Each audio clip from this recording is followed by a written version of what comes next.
Good morning, everybody. I haven't been on this call since the first session, so be good to meet everyone again. So as I said, I've been involved with Value Innovation Blue Ocean since 1999, and we're running workshops all over the world and do some online courses. But I've been involved with Albon now for how long? Year and a half. And so I've been involved in a number of ideation sessions for some of the projects he's run. And yeah, so looking forward to meet you in your teams or discuss any issues you might have.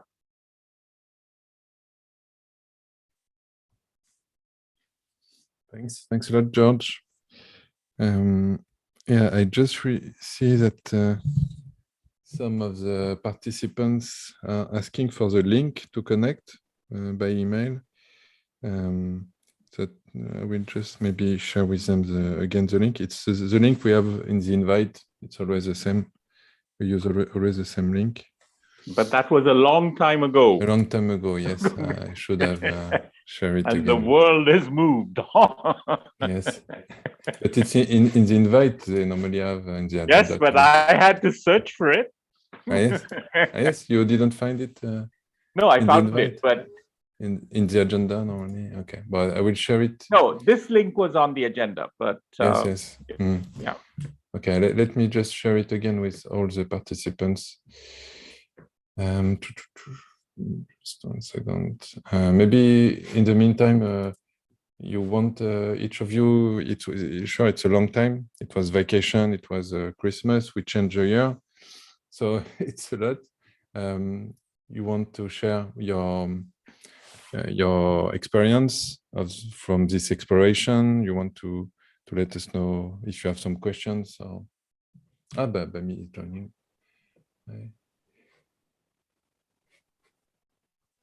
Coaches or entrepreneurs, what did you find? What did you I think some question? Yeah.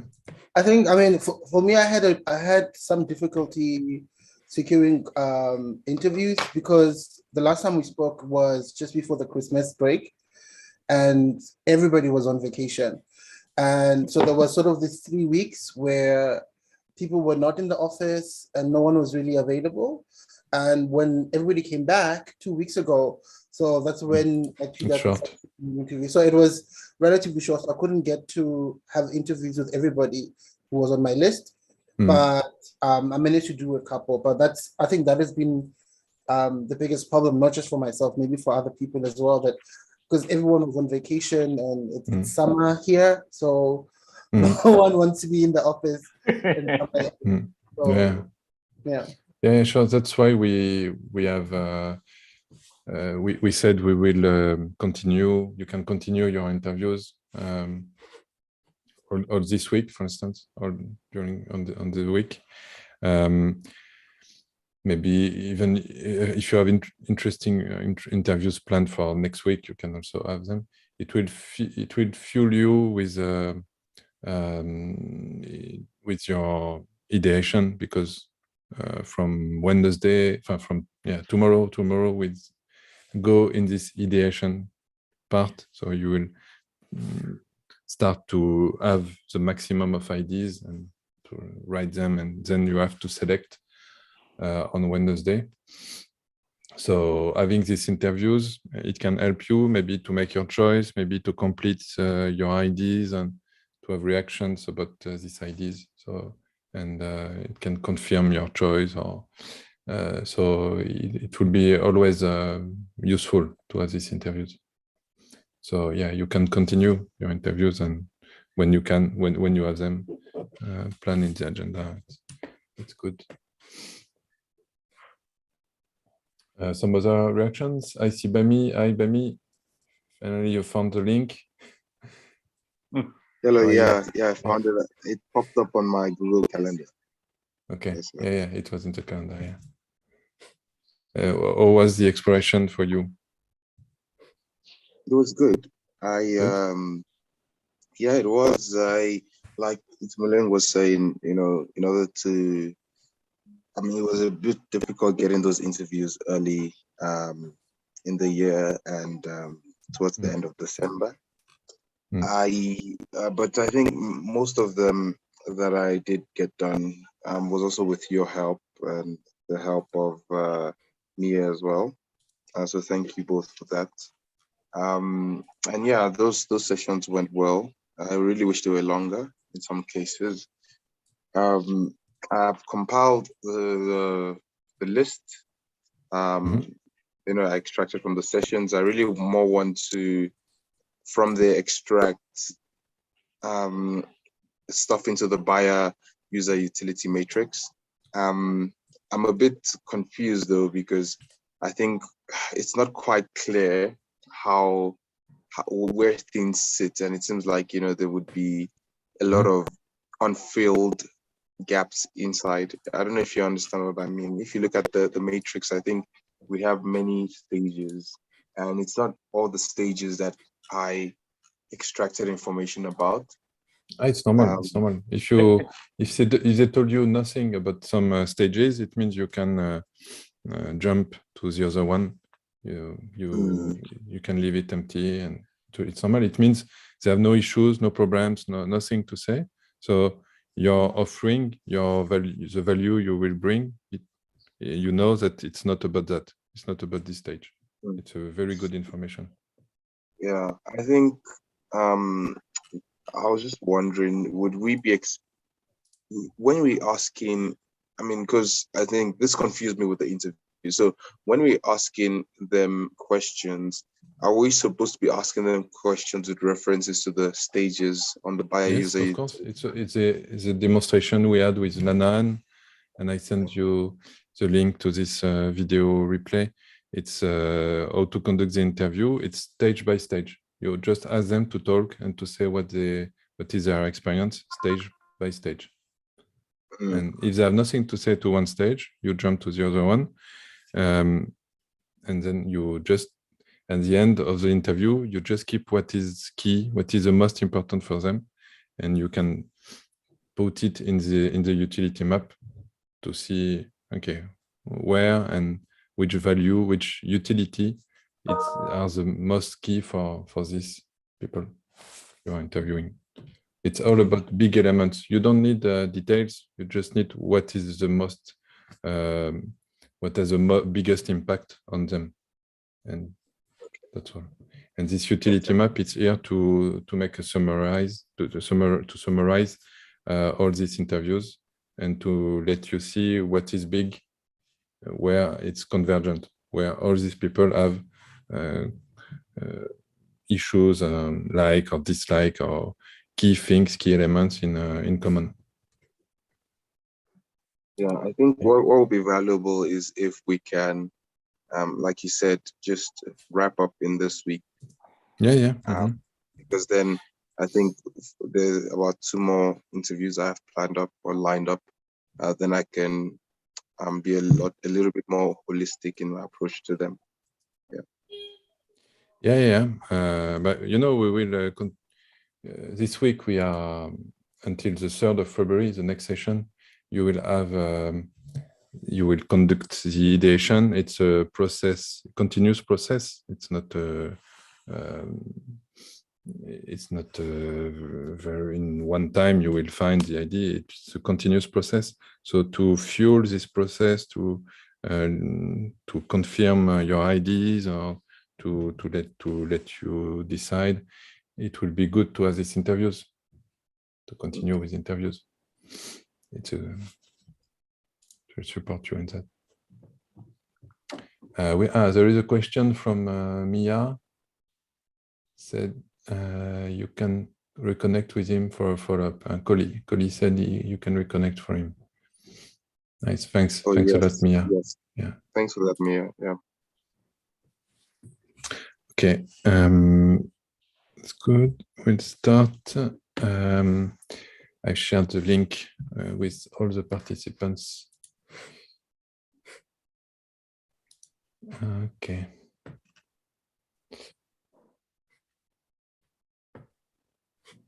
So we'll share my screen. So here it is.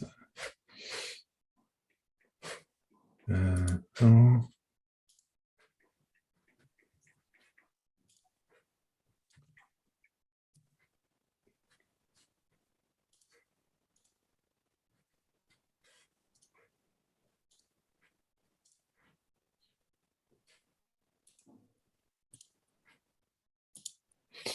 Okay, so just a quick overview, a refresh about where we are.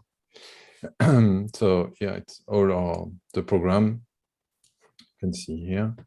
And we are now here at on the 24th of January. You have already, as you can see, it's very clear we are more than at the half. We are now yeah, 3-4 main sessions, but it will be very intense because today with this ideation we are entering the operational step. So it means that today the objective is today, tomorrow, and the day after tomorrow. So Monday, Tuesday, Wednesday, we'll have a lot of interaction. You will have a lot of interaction. You can ask questions and have discussion with many guest speakers we have invited.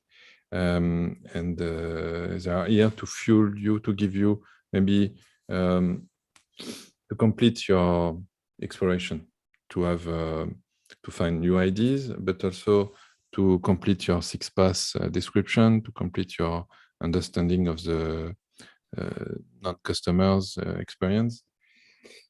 So the objective is to, from this process, is to have on the 3rd of February your idea clear, where your strategy clear to you, and then you will start to build this strategy and describe it, define it with your evaluation matrix, your scenario of your client, your users, and MVP and business plan and everything. And then on the 17th of February, so it will be 3 days again. And on the 17th of February, it will be a training, a pitch training with Stefan in the team, which Stefan is a professional investor. So you know exactly what the investor want. And on the 22nd of February, it will be this final jury with the cities. As a stakeholder, they will give you a go to experiment. And then after it will be the BOCorners Awards. It will be on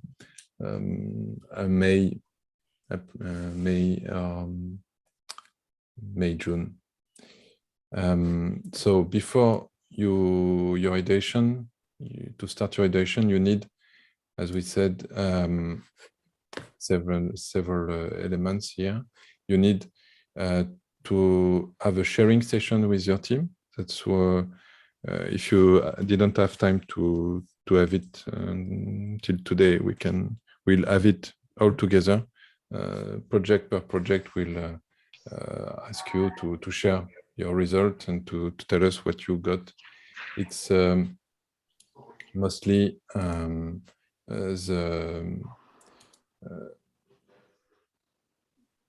what you found in terms of key issues, key dreams, or likes or dislikes. It's key needs. The objective is to identify the key needs from your non-customers.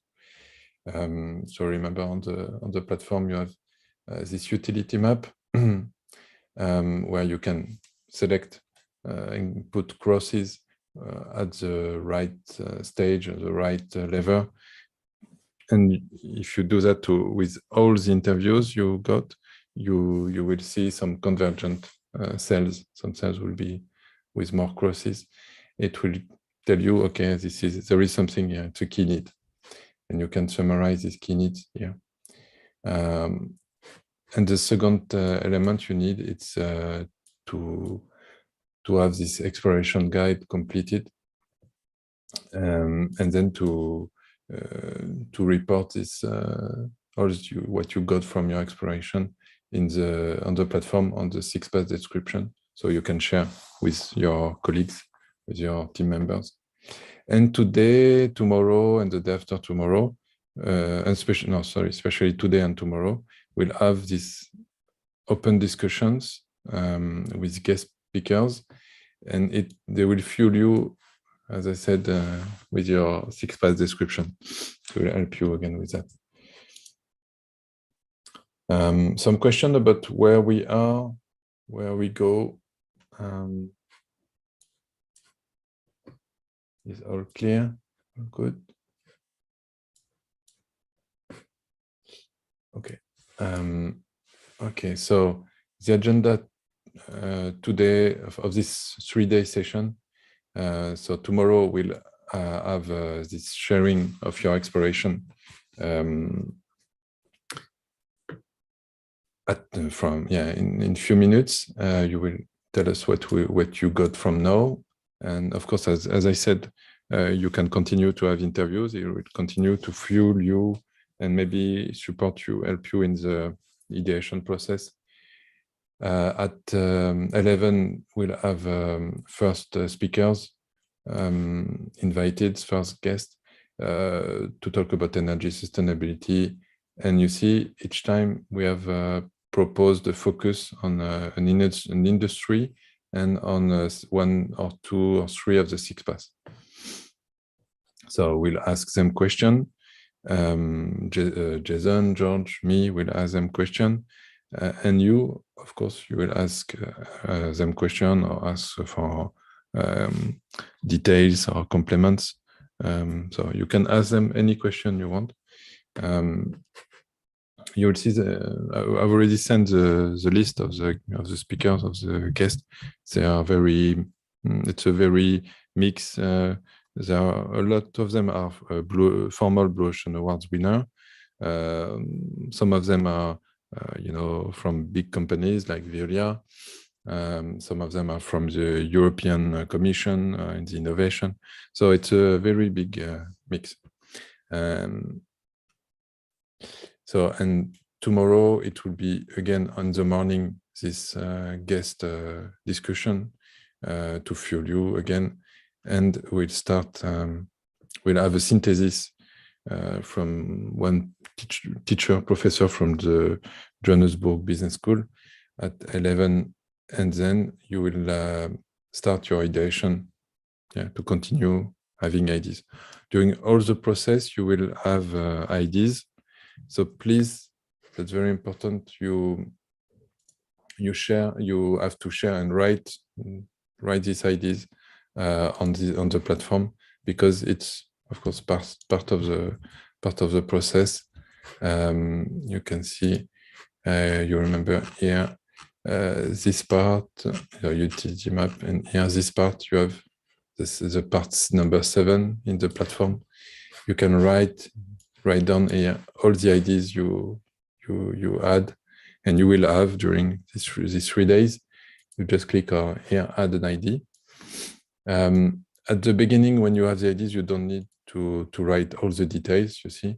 Only the title is mandatory. Just write the title just to remember this ID. And so you will share it and discuss it during the ideation workshop with your team. But during all the discussion, you will have a lot of ideas. And certainly you already had some ideas from the interviews. So you need to write them here. So you will be able to discuss with your group. And it's part of the process. The objective here is, in the process, after on Wednesday, is to have maybe 100, 150 ideas, for each group. Okay. So tomorrow we'll have this synthesis from all this discussion, and then we'll start the ideation workshop. During all the afternoon, it will be. We'll also share some tips from a formal Blue Ocean Award winner, at 5.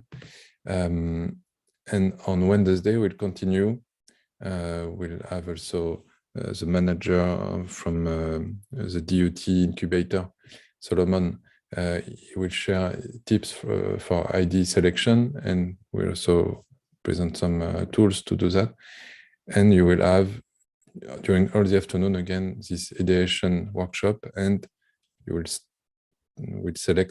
start to select and think about which IDs you want to merge, you want to select at the end of the day. It's the selection. Feel comfortable with the selection. It will be just a start and to show you how to select, but you will have until the 3rd of February to make your choice. Okay, so we start here. If there are no questions, we start here today. So with some reminders. So who you are as entrepreneurs and coaches, you come from very different organizations. And here we have on the mentors and coaches, Russian coach side, we have a new one here, Scaleway.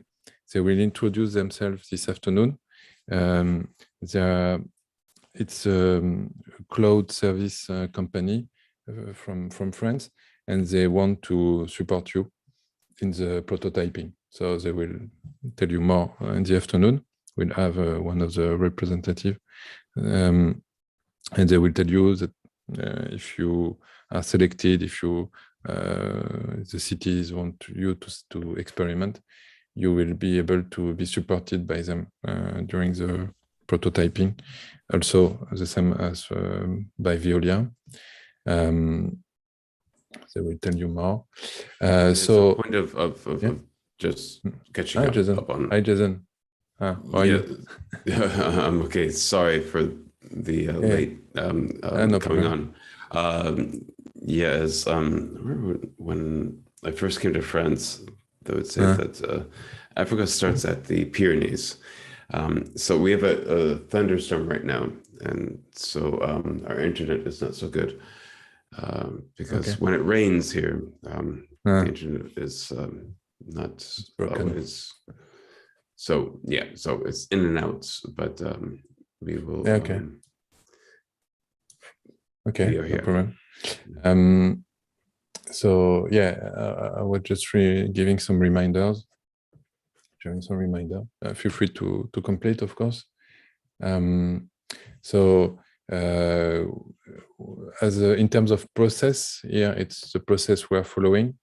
So you remember each step. We are now at the 3rd step. So as I said, we are close to the end of the process. Ideation, that's what you will do today, tomorrow, and Wednesday. You will use these 6 paths you have described. You will use these interviews with the utility map you have built, and we'll introduce the PMS map if you need to select IDs on Wednesday. And the next step will be to build these new offerings, select your strategy, build your strategy. We'll start on the 3rd of February. And then, of course, prototyping, market validation. And for this, you will have support from VEOLIA engineers and from Scaleway developers. So as you remember, just to give you an overview, strategic Canva, non-customer profiling. It was your visual awakening to know where you are in terms of industry, who are your competitors, who are the value proposed on this industry already, and who are the non-customers for this industry. The second step, exploration. So you describe your 6 paths, and you have your exploration to complete this description, to have a very clear understanding of each of these 6 paths, and also having a clear understanding of the key needs. And as we said at the beginning, to be focused. And the ideation will have from tomorrow, it will be very based on that, using these key needs to focalize your, to make a focus on the key needs you got, and it will make you able to be very blue ocean, just to go on the big elements. And you don't need the details, you just need to go where there is a convergence of the needs from the non-customers, especially.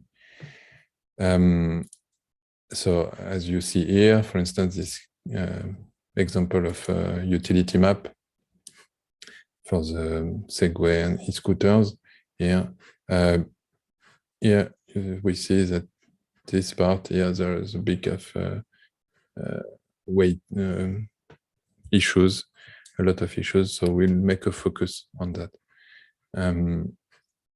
So your ideation, you will start tomorrow. It's it will be, in fact, 4 steps. We'll give you more details about that to start the workshop, ideation workshop tomorrow. But just to start with some of the how you will conduct this ideation. You have described your 6 paths, and today and tomorrow you will have discussions with guests, people who are here to inspire you, to let you go out of the box. So this 6 path description in the exploration guide is very important to have this list, and also on the platform you have all this list of description of the 6 paths. Second step, it's that you have identified the non-customers' key needs on your utility map. You know what is key for the non-customers, and all the ideation is here. It's when you mix the 1 and the 2. It's you're making a focalization, pass per pass on each row of your 6 path description. You make a focus on the non-customers' key needs you have identified. This is, and you list all ideas. So as I said, all ideas you got from interviews and you will have today and you will have in the ideation workshop, you need to list them because it's very important. Even if it's not very big idea, you need to write it down. And then when you come back and you will discuss with your team, it will make the ideas bigger, more interesting.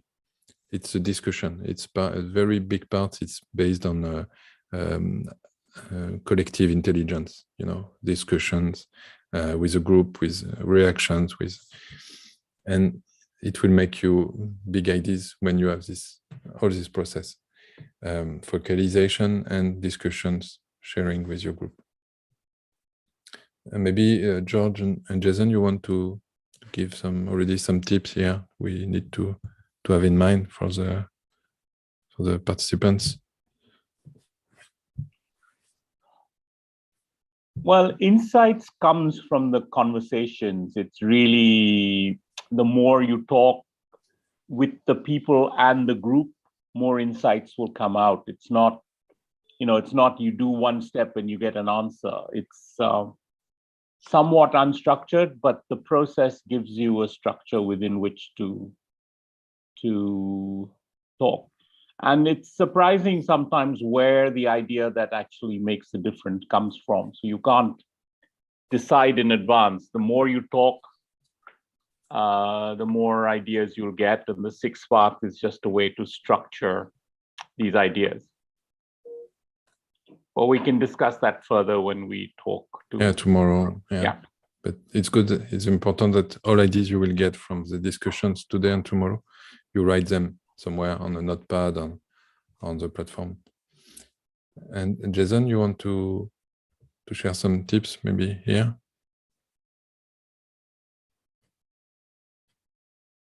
Maybe Jason is not connected anymore. Maybe okay. Sorry. Yeah, we've just had extra rain here, so when it rains, it hits our internet. To follow with George, we're looking just for creating the small insights, not the ahas, but the, that's interesting.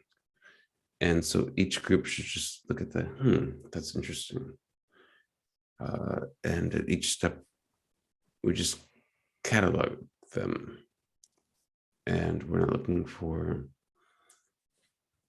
moving forward as a group to see what will be. We're sitting back. We must sit back and just observe. That's the point of this exercise. Yeah, thanks. And if you have questions, all the participants, feel free to ask. Of course, we'll come back here in details about this process, but just to give you an idea here. And 6 pass, we can refresh maybe about the 6 pass. Jason, you want, or George, or all together, we can refresh about the 6 pass as a reminder. Jason, you're going, or should I go? Okay. George, go ahead. So the idea of the 6 path, and it's structured this way, is that a user doesn't necessarily come to you. He has other alternatives. So, you know, if you're talking about water, bottled water, tap water is definitely an alternative, and Coke is also an alternative. So it's to see where in your conversations with your non-customers, where they might have got value. And that will give you insights. It's not to take that idea, but it's to, as Jason said, saying, that's an interesting, why didn't I think about that? Strategic groups is all industries are structured usually into at least 3 segments. You know, if the example here is Lexus, so in the car industry, you have premium players like Mercedes and BMW. You have the middle group where Toyota used to be, and then you have the cheaper cars like when Renault came out with the Dacia. But when the customers actually went out, they actually found value in different groups. Renault had put the Dacia as a cheap car, but a lot of people found the Dacia was actually very good value for what they wanted. And then, you know, the example given was Lexus. Lexus created a different brand, taking values from their best-selling cars like the Camry, and then made a premium offering with the Lexus. Decision chain is in every industry. There are at least 3 categories of people: the person who actually uses the product, the person who pays for the product or service, and the person who influences. You can look up the Novo Nordisk story of how they created insulin, which was a very standard product, and gave it value by creating the NovoPen, because they saw a pain point. A lot of people found it very difficult to give themselves an injection. Complementary products and services, nothing usually happens in isolation. Things happen before and things happen after. And sometimes you can get insights from what happens before and after, and also create perhaps a new offering combining some of those elements. Emotional and functional, all products can actually be both, depending on how you perceive it. An example I use is the insurance industry. When you're talking to an insurance agent, it's all about the emotion of saving, you know,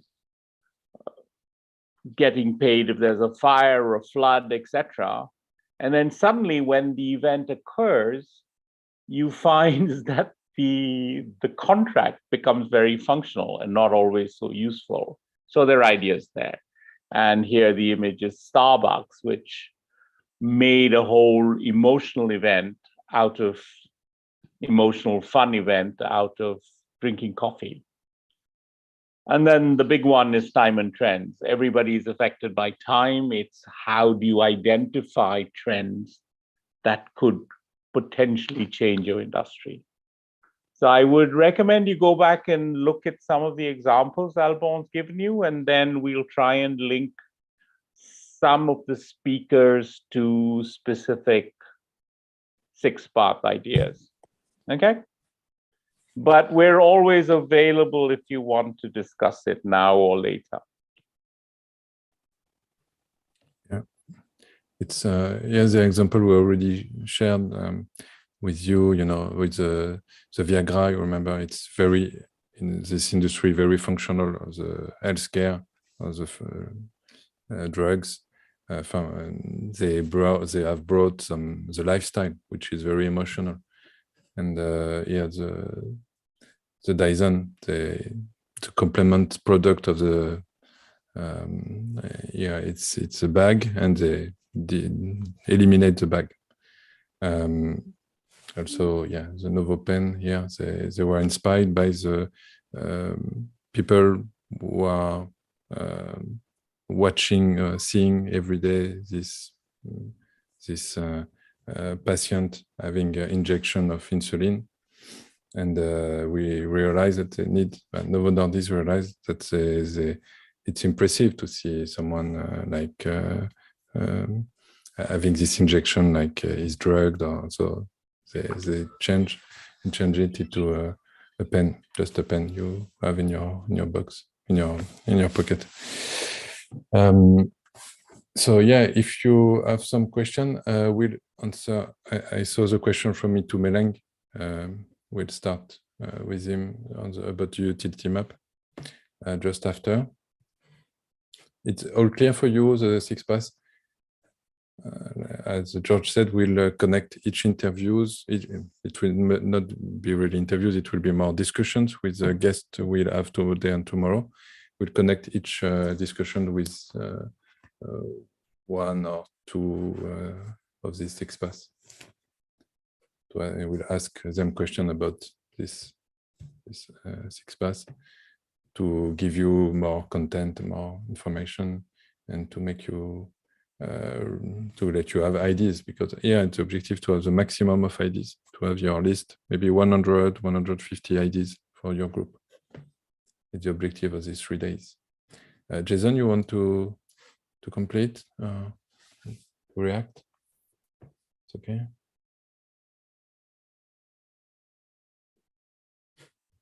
You are muted. There's nothing to complete or react. It's just, I think, for the next couple of days, it's the focus is on, given the interviews, how do we process it, and that is the main focus of the next couple of days. Yeah. So okay. Given the raw materials we have, and again, it was difficult because we were doing it during the winter break. Mm. And if what we don't have, let's look at what we need to do.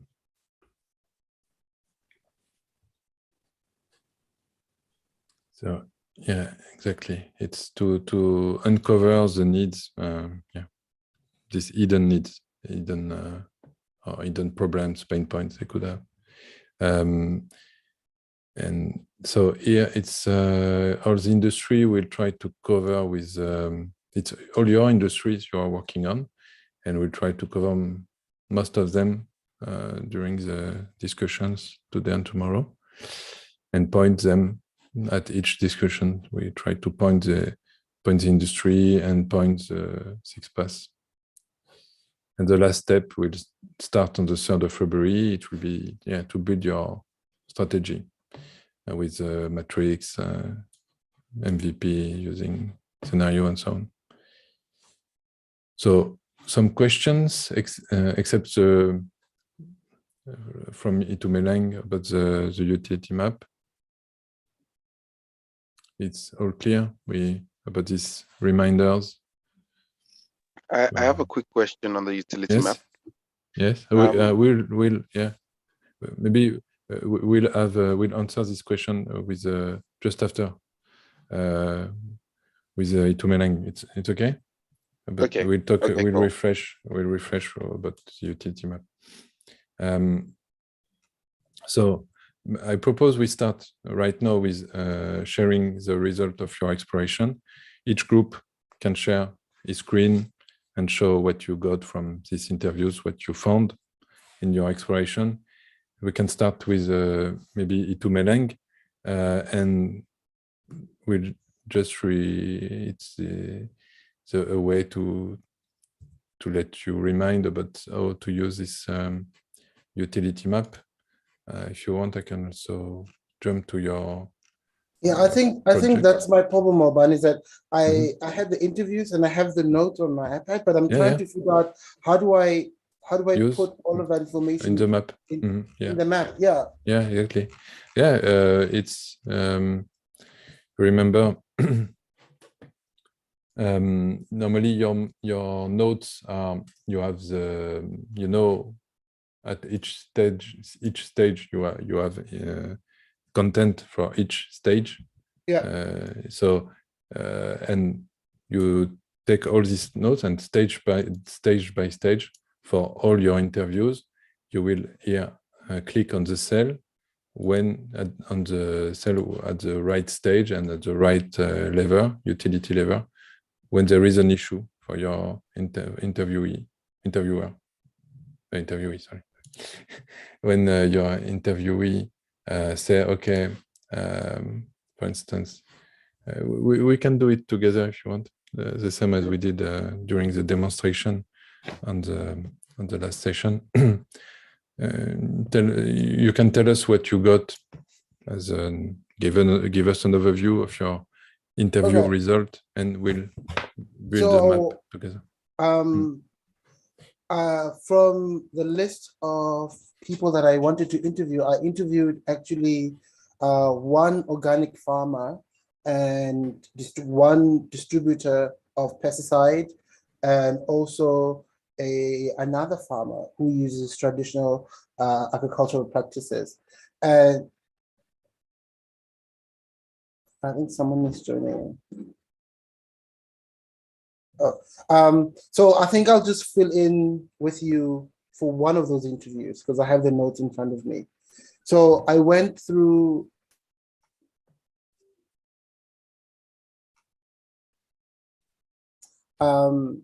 so here, for example, so let's take the first one. Yeah, let's take the first one, and we'll we will fill in the map about for him, and you will have to do the same for each of your interviews. So, for example, so I started the interview by showing them the utility map and working with them through like the line of questions that we're going to ask and what the purpose of the interview was.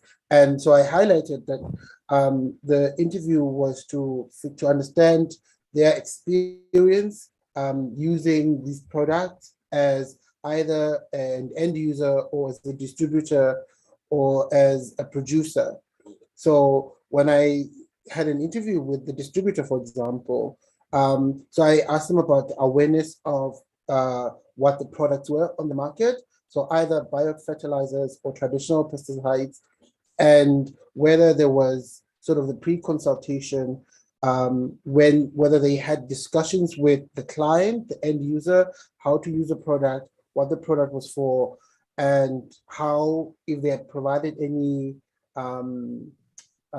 consultation on purchase of the product for them as a distributor, what were the pains acquiring the product and application of the product, if they advised on that, and end of application, and also at the end of the cycle, at the end of the product, what happens? Do they have a post consultation with the client? So when, for example, when I asked the distributor, they said, yeah, they were aware of that in the market there exist other products other than the traditional pesticides, right? But for them, one of the pains was that it was not commercially viable for them to stock up on it, because it was one of the issues was that it was very difficult to market it to the end user, either to the farmer or to a smaller distributor. So, for example, just to clarify, your non-users, who are not your non-users? You are, it's your farm, it's farmers, or so it's I have a farmer, I have a distributor, and another small sort of a producer and distributor. So the farm, the last one, the distributor and producer, they produce mainly organic fertilizers from their own gardens, and they sell that to the local community. And the distributor sells traditional pesticide, and then the last one is just an organic farmer who uses traditional approaches, because there is no alternative as yet in the market. Okay, so I think the utility map here, it will be to point the key needs, key issues, to understand the key needs from your from the farmers, mostly people who are not using biopesticide, and all these non-users, non-customers, non-user.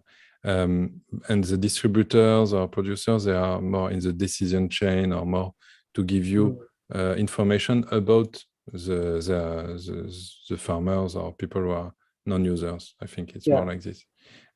So here's this utility map. It's from the farmer or kind of farmer or user perspective, or non-user perspective. Yeah.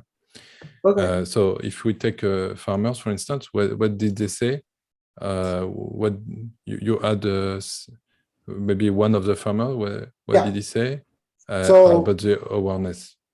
Yeah. So when I asked one of the farmer who produces seedlings that they sell to bigger farms, so I asked them about that early stage, and they said for them, they were not aware of other alternative approaches, because they mainly deal with the first month of the plant's life. So what they traditionally use is that they would use whatever comes from the seed company. So they were not aware that there are alternative approaches that they can use.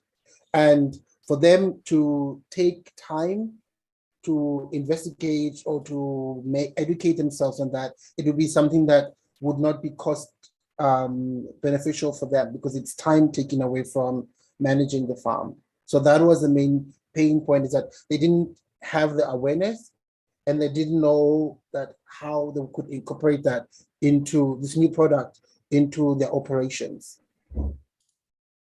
Okay, so it's about simplicity. Yeah. They don't know how to incorporate. So you just click on the cell, you see the stage, it's awareness, and the lever, it's about its complexity. They describe you a problem of complexity. They don't know. They don't know how to incorporate. You see, like you said, you said how to incorporate the product, the pesticide, or the biopesticide. Biopesticide into the. It's generic. You have an overview on the industry. It's not only about yours. Huh? It's the biopesticide in general. Yeah? Okay. How to incorporate the biopesticide, and you said also a problem of the first point. It's about time. You said they don't have time. They don't have time. No, to find the solution. Yeah. Okay, so you add here about productivity time to find the right biopesticide, right? Yeah. So it's, you see, and you proceed like this for all the interviews. That's very simple. And then so each time they told you something important for them, you are on the right stage and you qualified it in terms of utility. It's okay? Yeah. And we had also a question from Bami about the utility map. Bami, does it answer your question? Or Not quite. I think my question is just around, once we start identifying that there are multiple crosses, like there with productivity and time, it could happen that there are multiple crosses under awareness, purchase, several. applicability, or something like Yeah. that. Yeah, several of them. How do we Yeah. then know where to find a solution for? You're not looking for solution here with the utility map. You're looking for hidden needs, for what is the most important, the big elements. So if, of course, it will be several, maybe several cells with a maximum of crosses, and it will be, so it means you will have several key needs. So yeah, when you add key needs, you will add several times. Maybe you will have 2, 3 rows describing these key needs. Okay, so in that case, we're trying to create, I guess, at the very end, a combination, a product that solves the combination of those key needs. No, at the end, we'll describe more, but at the end, you will, in fact, you will, each member of your group will read, and for each of the line here, each row we have for time trend, for alternatives, and focalizing on one need and then another need. So doing that, it will give you very sharp ideas. You see, it's because of focalization. So that's a process to get these ideas. For instance, here, when Itumelang will have his utility map, or when maybe you are already clear about the key needs, because you have made these interviews and you are already understanding where is the convergence, where all these interviews are, what do they have in common in terms of key needs. Okay, maybe. So, just before you go on, so if you scroll back up, you see under the productivity, there were 2 notes that I made. One was there were 2 crosses, so productivity time. So in this instance, when I just look at the map, I see 2 crosses, but when I filled it in, one was an issue that I had from the distributor's perspective, that delivery date was an issue, and one that we just put in now that as a farmer. So when I'm creating the map, all I'm seeing, it will just be the crosses, but it's not showing from where it's coming from. I don't know if that's you don't care. You don't care. Okay. But it has to describe as the non-user key need, problem or pain point or something from the non-user. Because it will be just the decider crosses from different non-users then. From different? It will, so for instance, you can have in one cell different crosses for different non-user groups. Of course. That's what we are looking for. We are looking for convergence. So the maximum of crosses you will have in one cell, it means a maximum of non-users, different profiles will have this. It's what we are looking for convergence. That's why it's this utility map. It's here to let you go, to let you find what is big, these big elements, to identify these big elements. You had, don't know, 5, 10 interviews. If you read them, you see some points in common, but it's not very clear. Yeah, doing this utility map process, it will make all very clear and make you sure that you are going on something big. Big, it means where you have a lot of convergence, a lot of non-users saying the same, having the same problem. Okay. So each time they have a problem, each of them tell you something about in the awareness about time to find the solution. Yet you had and then when you have completed this utility map, you go back to the cells where you have the maximum of crosses. So you have a lot of crosses, and you read it again, and you make a summarize, and each cell summarized. When you have summarized the cell, it means it's a key need you have described. Yeah, and you add it here. Oh, and then that's what you write at number The 5. KINET, yeah. Okay. And by me, it's okay for you. By me, it's answer your question. Yes, thank you. I think with your group or with the coaches, you can do this. It will make you very clearly and very simply formalize these key needs. Because doing this process, it refreshes you all the interviews you had, and it makes you like an obligation to go only on what is big. And all the details where maybe it was just specific to this or this non-users, you will forget it because it will be just 1 or 2 crosses for them. If you have 5, 6, or 10 crosses in one cell, it means it's big. There is something. There is a lot of profiles converging to this. Okay. It's a key need. You will have certainly 3, 4 key needs.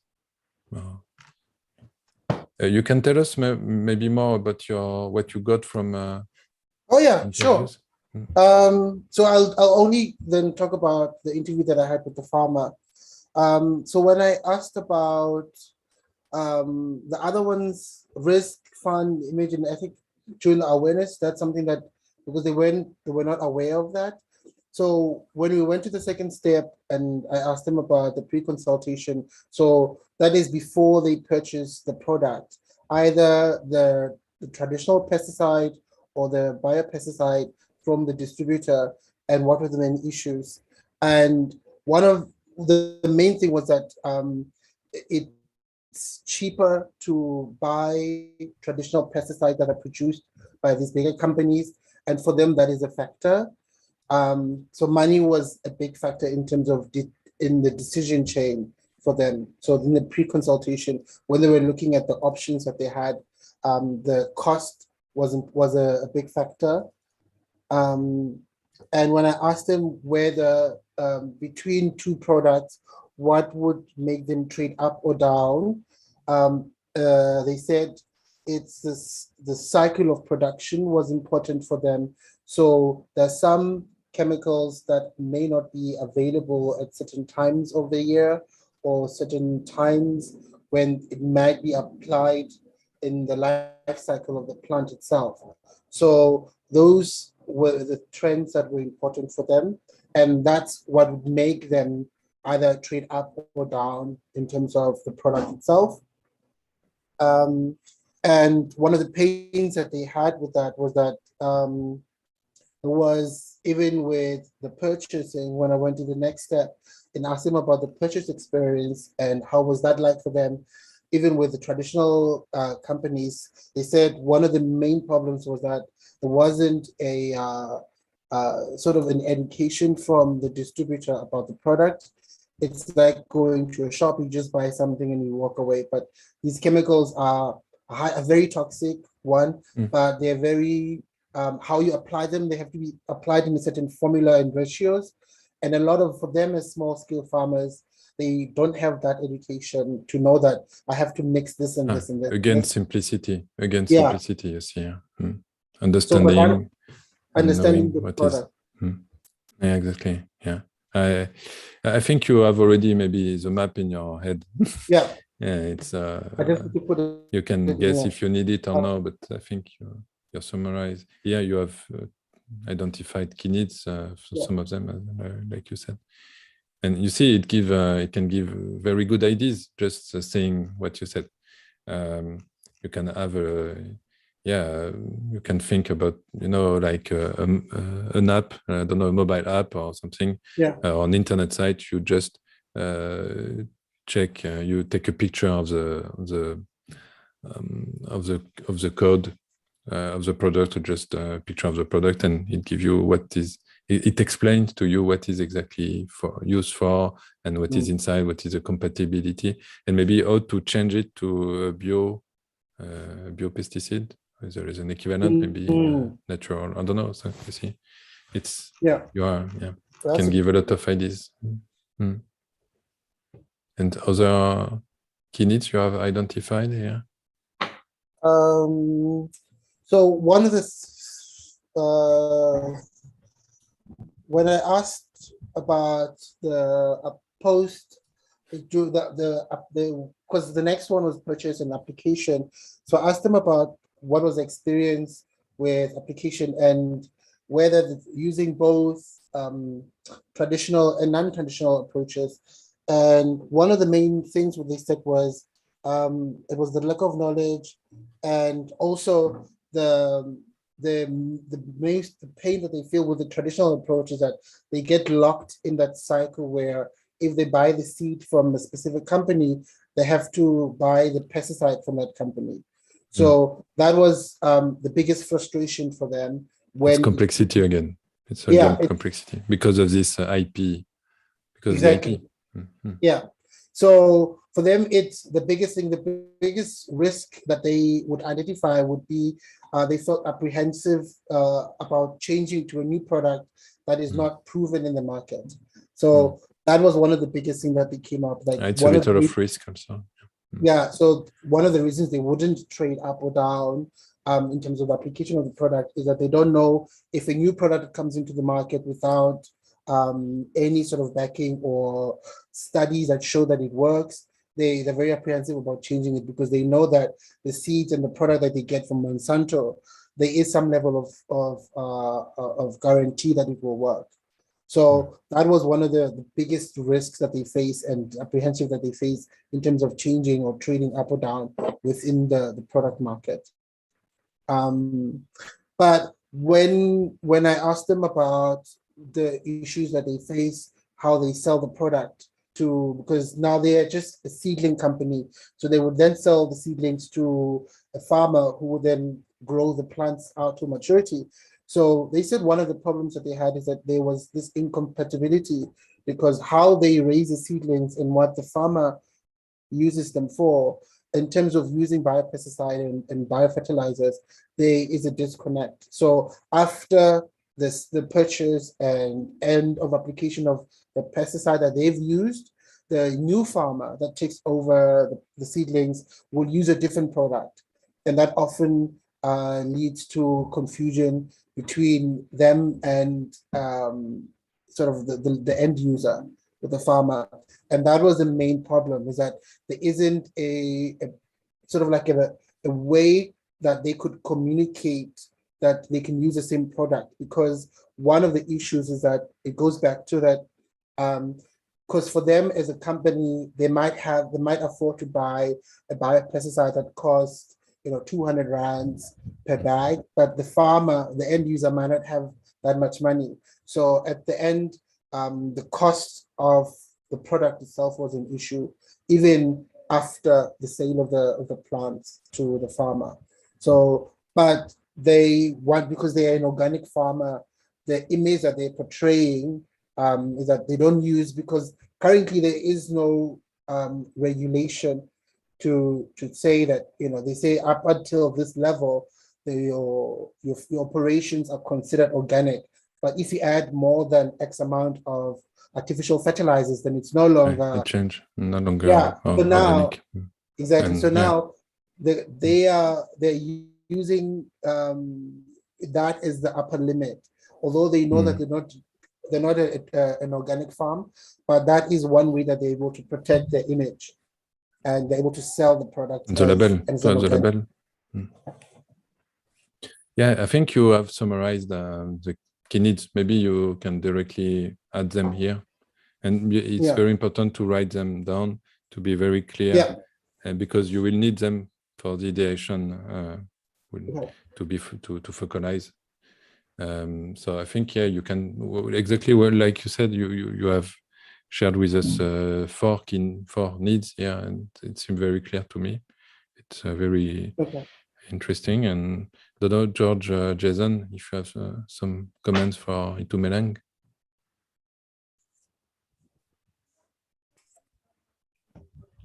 No, you've done the work. It's just you need to separate out what is currently happening in the market and the pain points that brings up. Like you talked about Monsanto.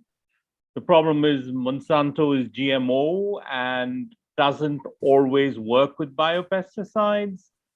So you have to kind of see what the pain points for your user is from the current offer, and then see how your offer could mitigate eventually, you know, an app, talking to them directly, et cetera, but you have to actually have to understand the industry structure. I mean, Monsanto is a case in point.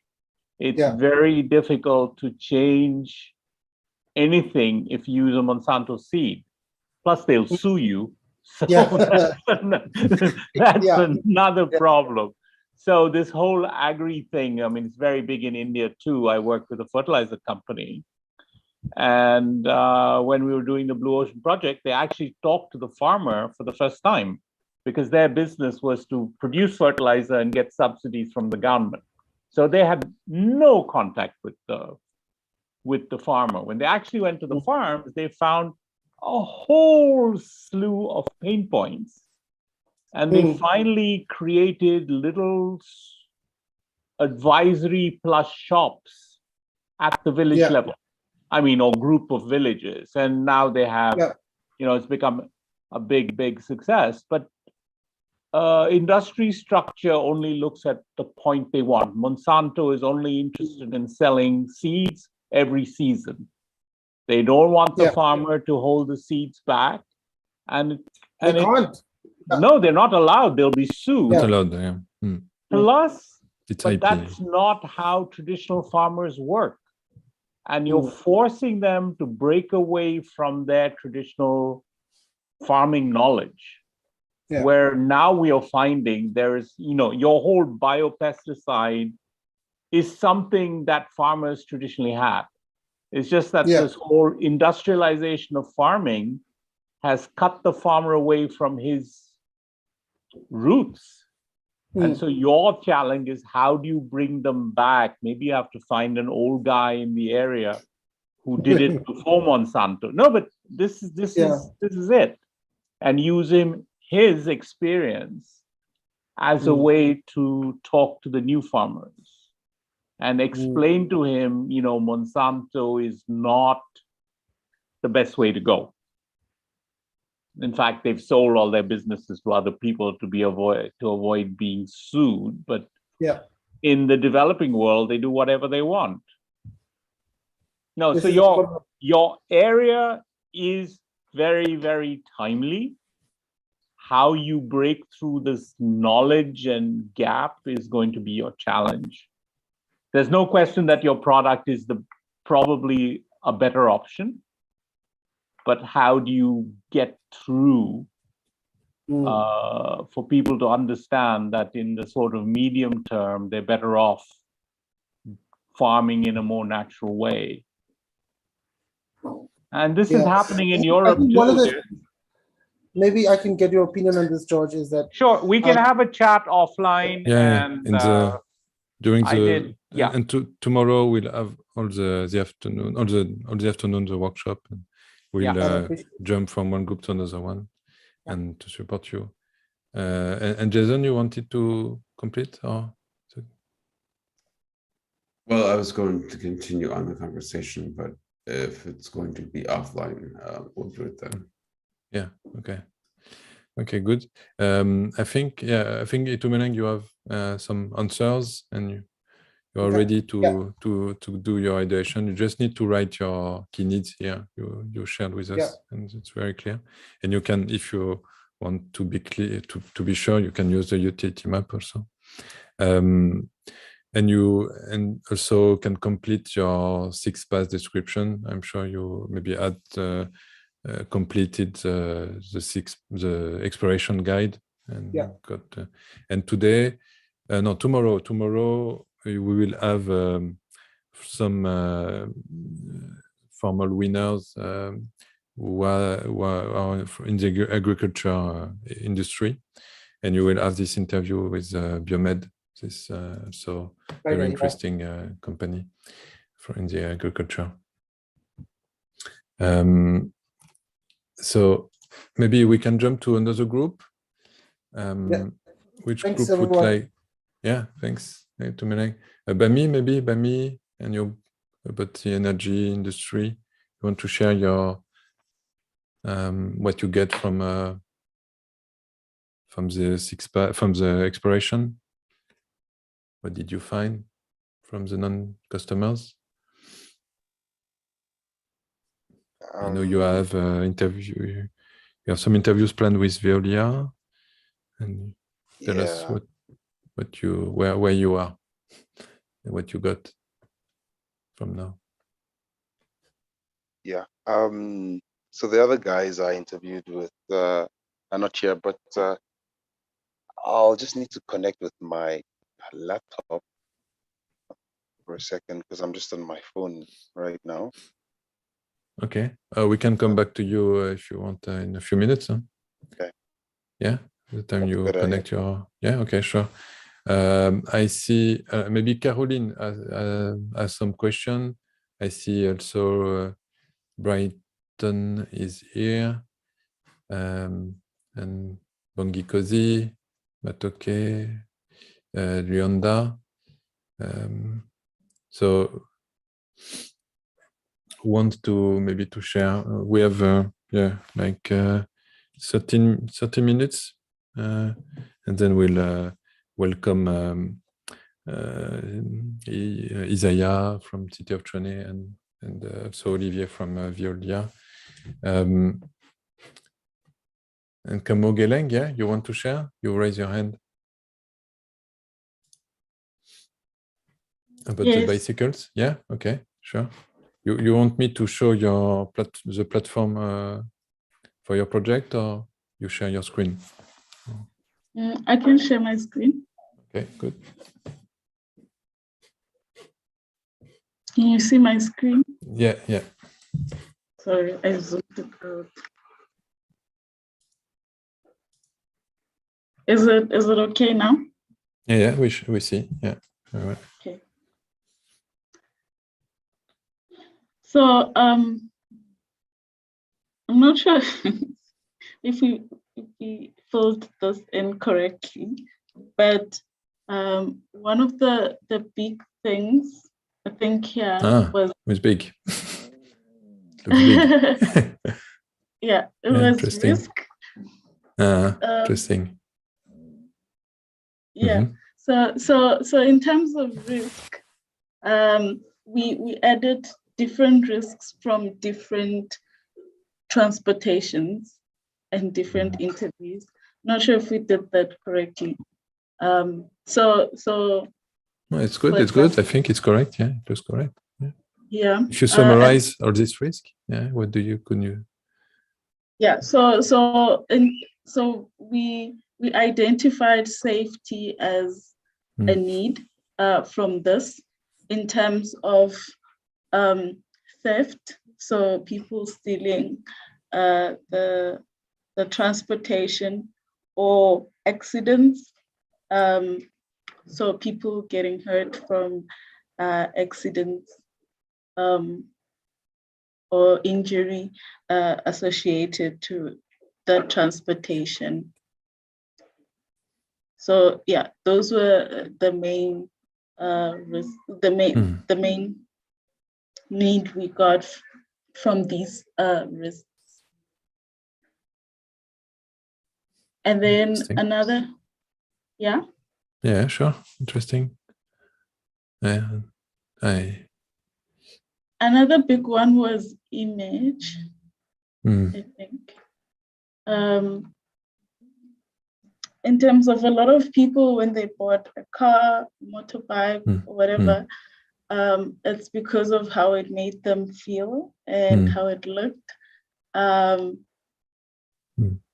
And yeah, so that was interesting. Yeah. George and Jason, you want to react on this? No, you. Sorry, Jason, go. Go ahead. George, go ahead.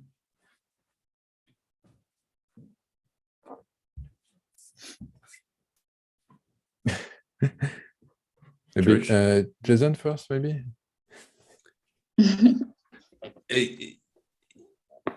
Yeah, you've hit the right points of why someone chooses to jump out of your industry. Have you seen where do they jump to and why? I mean, the big question here is the why. And this is what we want to get at during this ideation phase. Yeah, why they go for the other one? I think, am I supposed to add it for the same maybe category? Like if there's a risk of, if maybe a worker says because of crime, there's a risk of getting robbed or something, should I get an alternative? Absolutely. Because we make these choices every day. You know, when you walk down the street, there's infinite number of choices to make. And that's what we're looking for here. Yeah. And just catalog each and every, like, in your head and in your non-customer's head, especially, what are those choices you make at the root level, like the most basic level: safety, convenience. Just at the most basic level. That's what we're trying to get to. Yeah. Okay. So we had this category, the compare and choose, and we were looking at basically why people choose the different transportations. And so we did focus on that in terms of, is it image related or time or whatever, and mostly mostly people went for image, and I don't know what this is.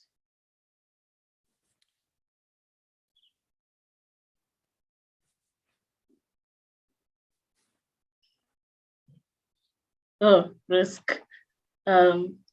Yeah.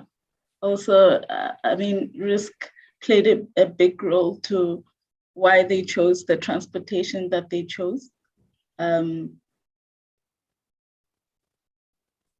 Yeah.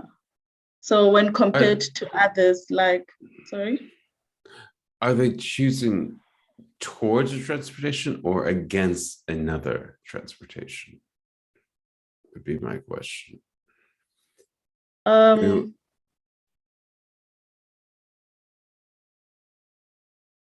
I think it's both. So why they're not choosing a motorbike, or why they're choosing a car? Yeah, so what we want to try to find is, are they choosing, I want this or I don't want that?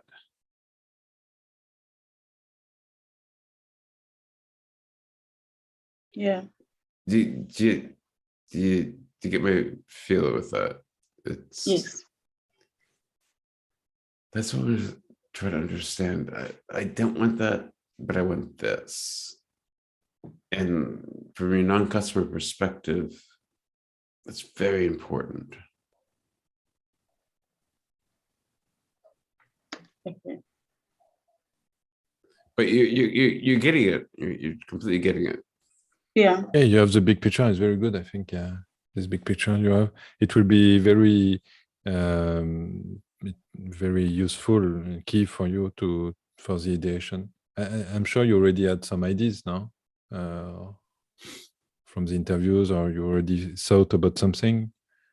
Yeah. About the risk, about the image. Huh? Yeah. Yeah. George, maybe you want to react? No, sorry. Yeah. No, so this idea of actually finding out what's at the root of the choice, is it a positive or a negative choice, if that makes any sense, that Jason said, helps you think. It's not what you find, it's what you make of that find. And no, you've done a lot of work, and you've touched all the obvious issues about, Exactly. there's status, there's safety, there is, all those other issues. And now how do you make that into a... Exactly. And I think, this is really great work. Yeah. As I mentioned before, when Swatch was trying to make a car, they did everything right until they partnered with Mercedes, and Mercedes says, no, it must, this price point, it must be a diesel. So you're at the stage where you can make everything right. So yeah, great work. Yeah. And there's actually a Brazilian company who is doing what you want to do. So, and since Brazil and South Africa probably have some similarities, it's something you can look at later in the process. Yeah. I'll give you the link eventually, but okay, thanks. Yeah. So you had this sharing time with your group to share all your result, what you got from interviews. Sorry, can you say that again, Abba? Did you have this sharing time, with all your group members to share what you got from interviews, what was your result, or it's maybe to build a utility map? I don't know. Yeah, well, we shared because we had interviewees that we shared, and then we brought them together and edited them on one document. Then we filled in the... So you share the step by step all your result. It's very good to fuel you, to be fueled by the other one, by this about this result. So it will make you inspired. Yeah, we do need, we still have more interviews to do. We did set up some interviews for this week, but we do need to come together and actually talk about the results that we got and ideate from there, I guess. If each ideas, don't forget the ideas and don't lose these ideas, and make your mind free from these ideas, just in writing down all the ideas on the platform or on your notepad. You see, it's very good. Okay, it's very clear. I think maybe with your group, I don't know if you have already summarized these key needs you found with your interviews. If you go down, maybe we'll see. No.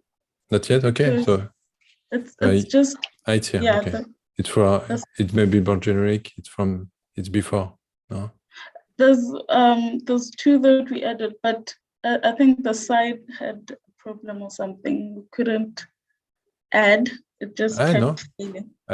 You add key. You click on the button add key need to add. Yeah. And so you can edit. It was just throwing an error every time we wanted to add more. So I don't know if it was the connection or just try now. Click on the 3 points, one of the 3 points, and normally you can delete or edit. This one. Yeah. Normally it should be working. Yeah, you can edit. Yeah, it works. Oh, it seems to be working. So it's working now. Yeah. So maybe have a review, because it seems very generic. Some key needs you maybe not, you didn't have yet all the details you have now from the interviews. And you can have a review of them. Essentially, there are not so many. It's maybe not 6, but maybe 3, but with more details, like you said. And maybe with your group, it will be a good opportunity to share and discuss again your interviews. Okay, so should we reduce the number of key needs?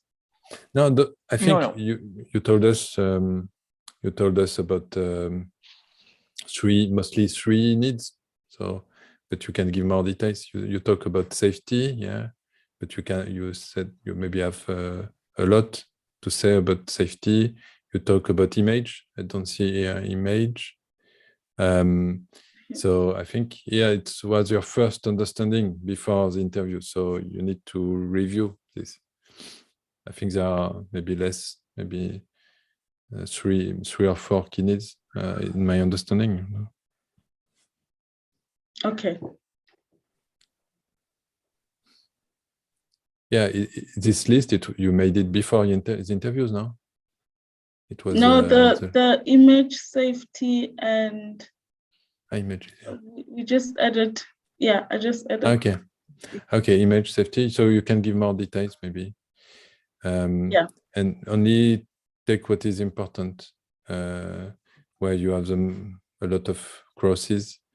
Yeah. Is it really about? Yeah, I don't know. Is it really? Did they say a lot about environmental awareness, about education and price? I'm not sure. Yeah. Maybe design. It's in the image. It's connected to the image, I think. Yeah. It's, the diverse design. It's maybe to be connected with the image. You need to be clear and have details about key needs. But it's good. It's good. This list is good. It's a good list. But maybe make a ranking or be sure that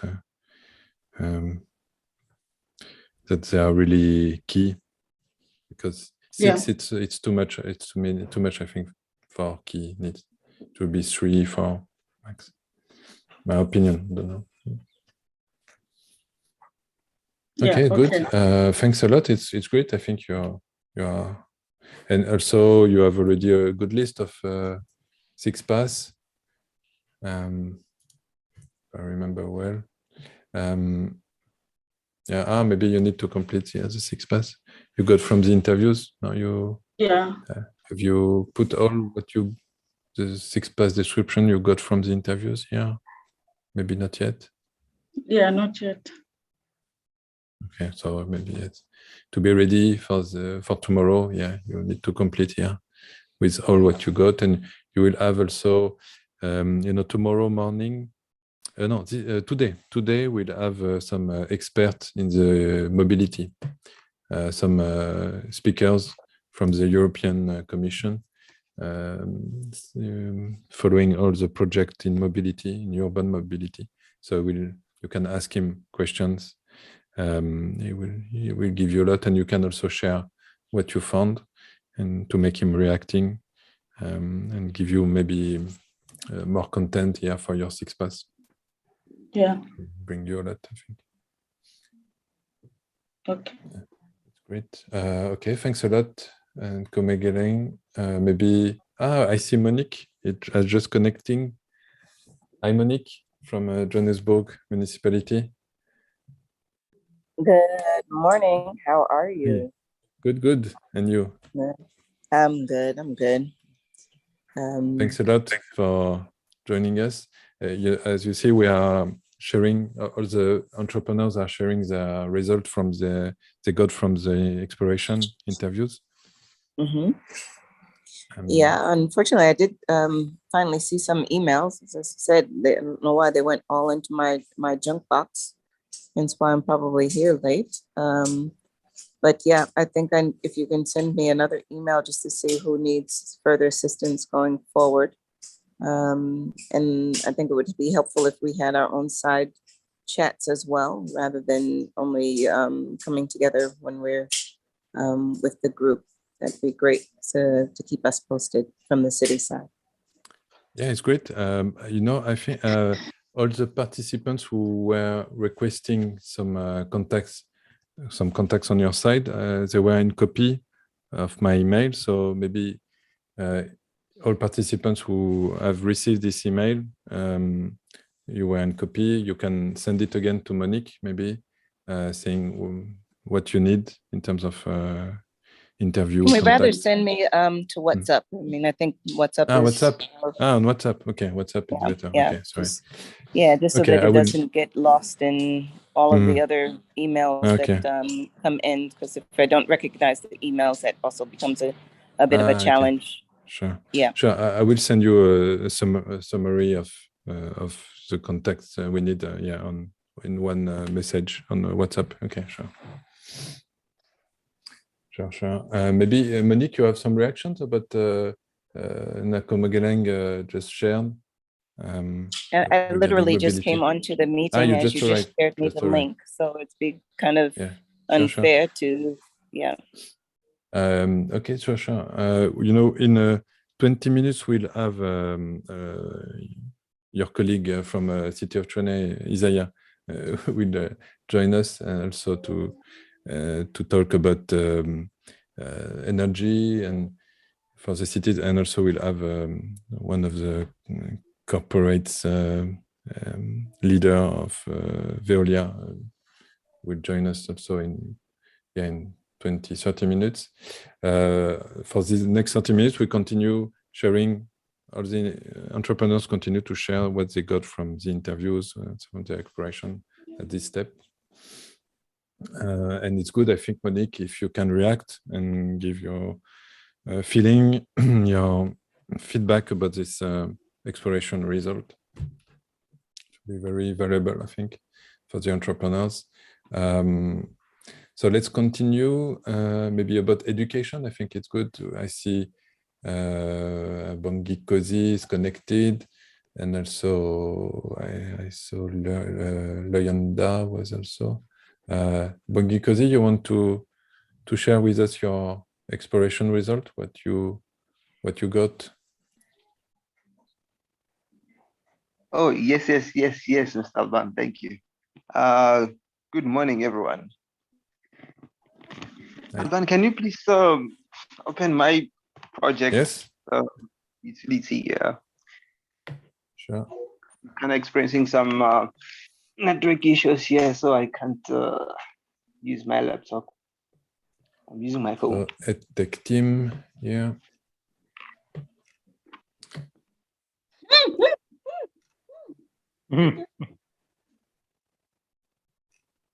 So, tell me where I go. Yeah, the map. The map. The utility map. Utility. Yeah. So there's this stage, just the examination period. So one interesting thing that I found out from the maybe for Monique and for all the group, you can remind us your industry in a few words. Oh, okay. So my project is under the industry of education. I focus on that. So I found various pain points in this industry. So to give you all a gist of what was very much interesting in the examination period is that, especially at the University of South Africa, during the examination period, we have time slots when writing examinations. So they would say, for this particular module, you have 2 hours and it's online, and we have different invigilator systems that they use. And considering that we are facing this global crisis, coronavirus, so some students find it hard to write examinations. I had one interviewee, for example, who was doing high certificate in education. She didn't write her one module during the October-November examination period. meaning that she had to be given a second option this year to write that examination due to the load shedding, which affected the network. So that is why she couldn't write the examination. And it's very much inconvenient for her because she was supposed to enroll for Bachelor of Education this year. If she did write the examination last year and pass the module, but right now she has to like redo the module. So what was being suggested in regards to that was making all the examination platforms offline. So you write and submit the examination offline without worrying about the load shedding and also network. So this means that you can access the question paper through the platform, of which it won't be downloadable, obviously, because it will require data. So the whole point is just to make this offline. So you answer and submit your script after writing without being affected by the load shedding and network. So that was the most interesting thing. Another thing that I found, this is going to take much time to explain, but let me just go on with it. Okay, it was the financial institution actually. So there were various suggestions about student financial institutions. I'm not talking about just a student account under these popular banks, but student financial institution tailor-made for students. So this student financial institution has to help underprivileged students with finances and expertise, get students to do labor work from primary level, like planting fruits, vegetables, and partner with shops like these popular shops like ShopRite, Spar, Checkers, etc. to buy these plantations from these students. So this revenue that will be made will be used to buy uniforms for these kids that without uniforms, pay transport for these kids that live far from home, because it becomes problematic in other provinces where these kids have to cross flooded bridges if it rains, especially winter season, because they will not be able to study while they're wet. And also this will reduce the number of kidnapping cases of children, as they will no longer be walking from home to school or from school to home. And also this revenue can be used to save for their tuition when they reach university, and also teaching them financial responsibility. And it's connected to Luyanda's project. You can also discuss and maybe join your force maybe with Luyanda, because he's working on this part, the education, how to finance and how to manage the financial things. Okay, it's very interesting. Here you have listed the 8 points here, your key needs you have detected from your exploration, right? Yes. And maybe you can give us an overview on the other point, maybe in few words. Okay. So where do I just sharing them. Yeah, Mia, unfortunately, Luyanda has disappeared. I don't know why. It's a pity. It's a pity. But he will have the replay, the video. Maybe Monique, you have some reaction on this first? It's a big overview on the education. Okay, Alan. Okay, there's there's just something that I need to finish here. Okay. Sure.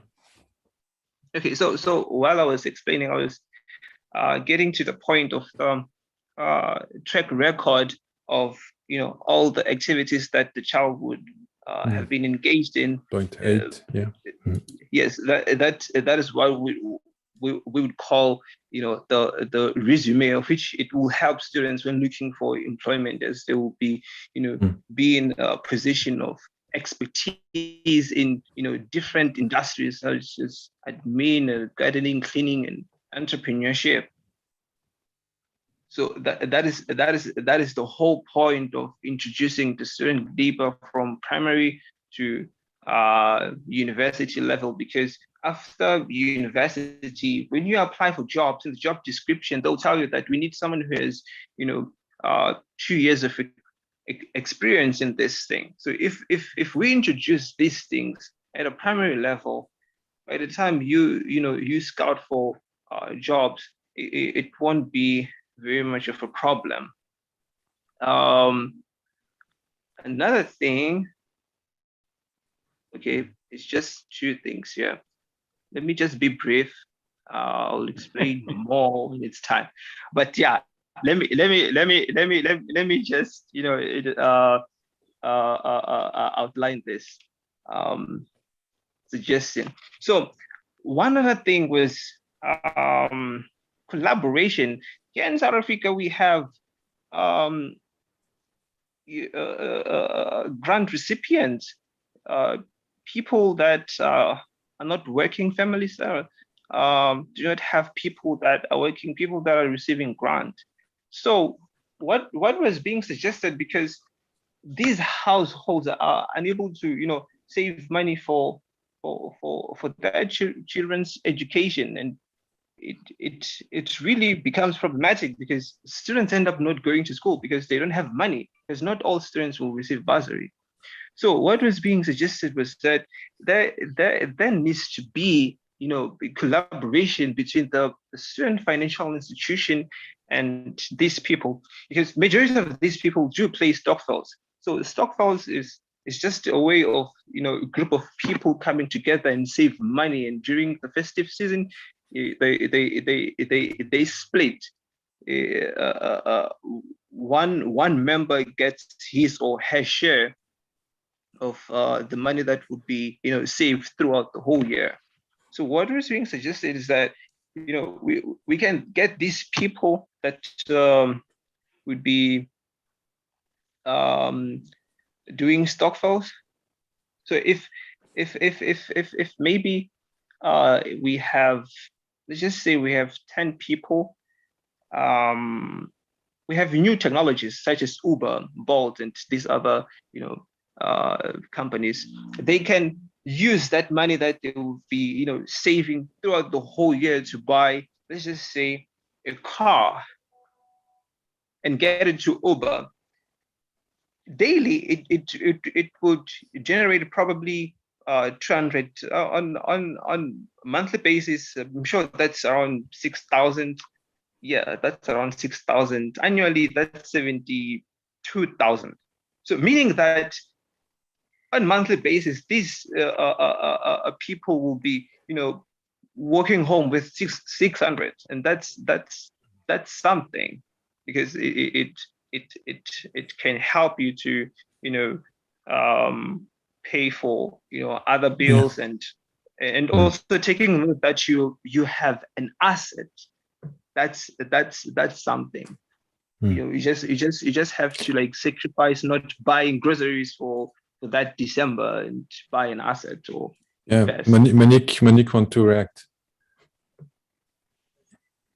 Yes, hi. I'm trying to get my mind wrapped around what it is you were, what information and what is your endpoint that you were collecting data for? Because we started off with education, and now it looks like you're doing economic stimulation and job development. I'm trying to understand maybe I'm getting myself confused because I thought it was an education tool. Can you just give me kind of just a quick overview? What is it? What is your endpoint?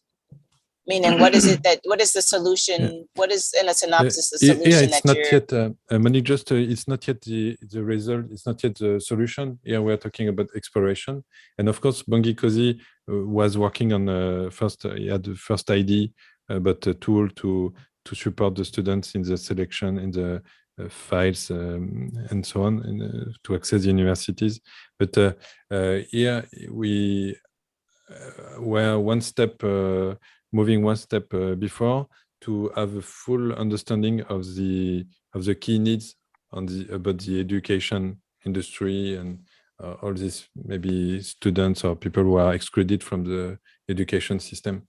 So it what Bongi Kosi has done for the last months, it's having interviews with several people from excluded or from from the education system, to get full of understanding, a full overview of what are their key needs, and it just the results. He just show summarize and who are these 8 key needs he has identified during his exploration. We are not yet about in the solution. It's done. Okay. Yeah. All right. So it's looking at, so he's given a synopsis of what the problem statement is. What is it that they're lacking? And then developing a tool. Got it. Okay. Exactly. It's just an overview of, and I thought it would be interesting also for you to have these overviews on different topics. Here it's education, and it was mobility just before. It's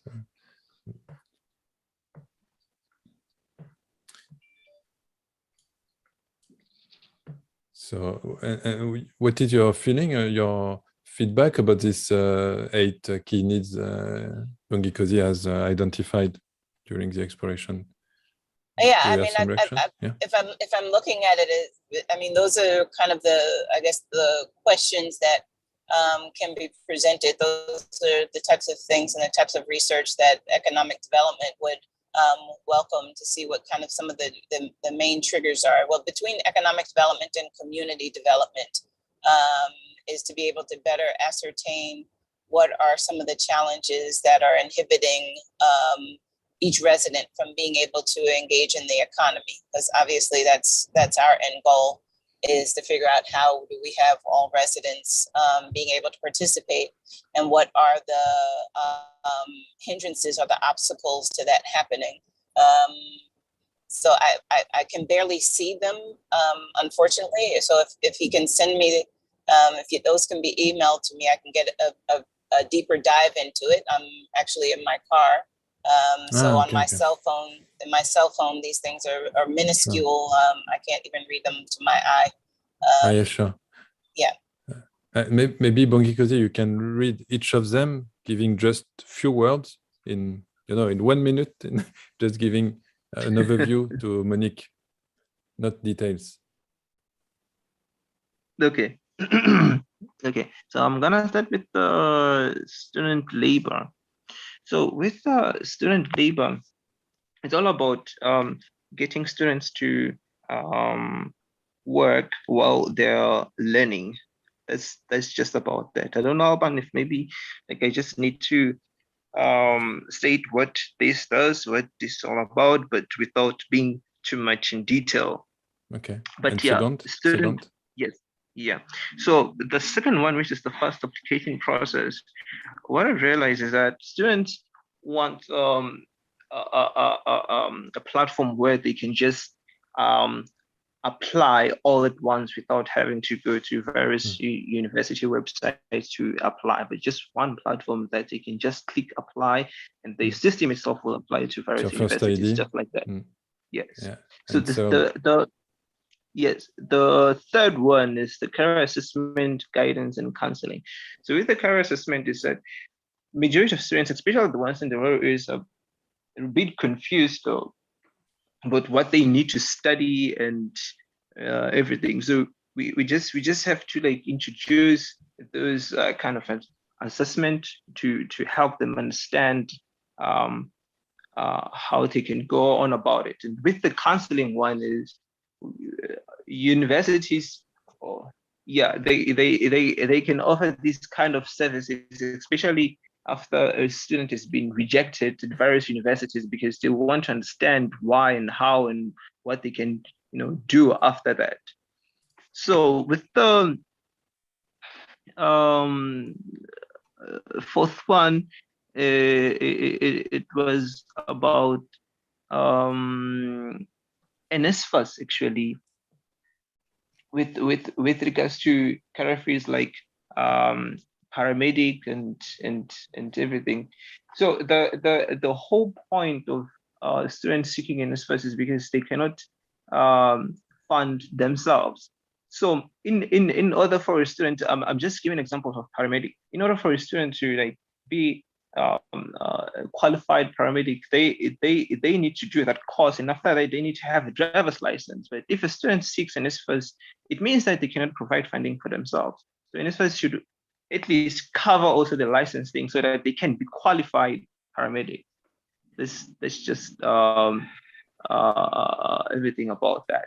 So the fifth one, which is the student financial institution, that is a bank created for students with various benefits, and also helping parents to better understand how to save, spend, invest. Since you give details just before. Yes. And the next one, the three next one. Yeah. So the offline examination portal is just the system where students can be able to write examinations and submit because of load shedding without offline. Yeah. And then the insurance. So the admission insurance assurance, sorry.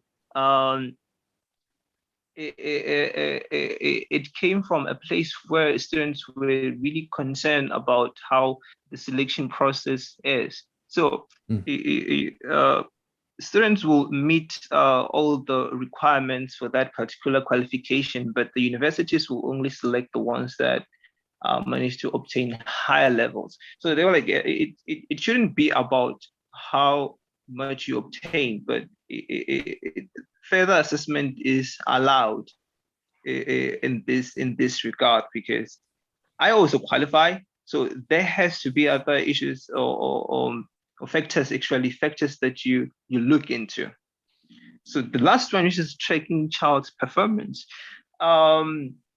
This is mainly directed to parents, as we have so many students going to universities, which some of them end up dropping out, and parents are not informed with regards to that. So it would be helpful for parents to know that my child is still going to university without having to send money each and every month only to find out that the child is no longer in school. They lie about being in varsity, money, and so if right now, by just having that access, you will know, okay, right now it's time for deployment. I need to deploy this child. I need to provide an early intervention.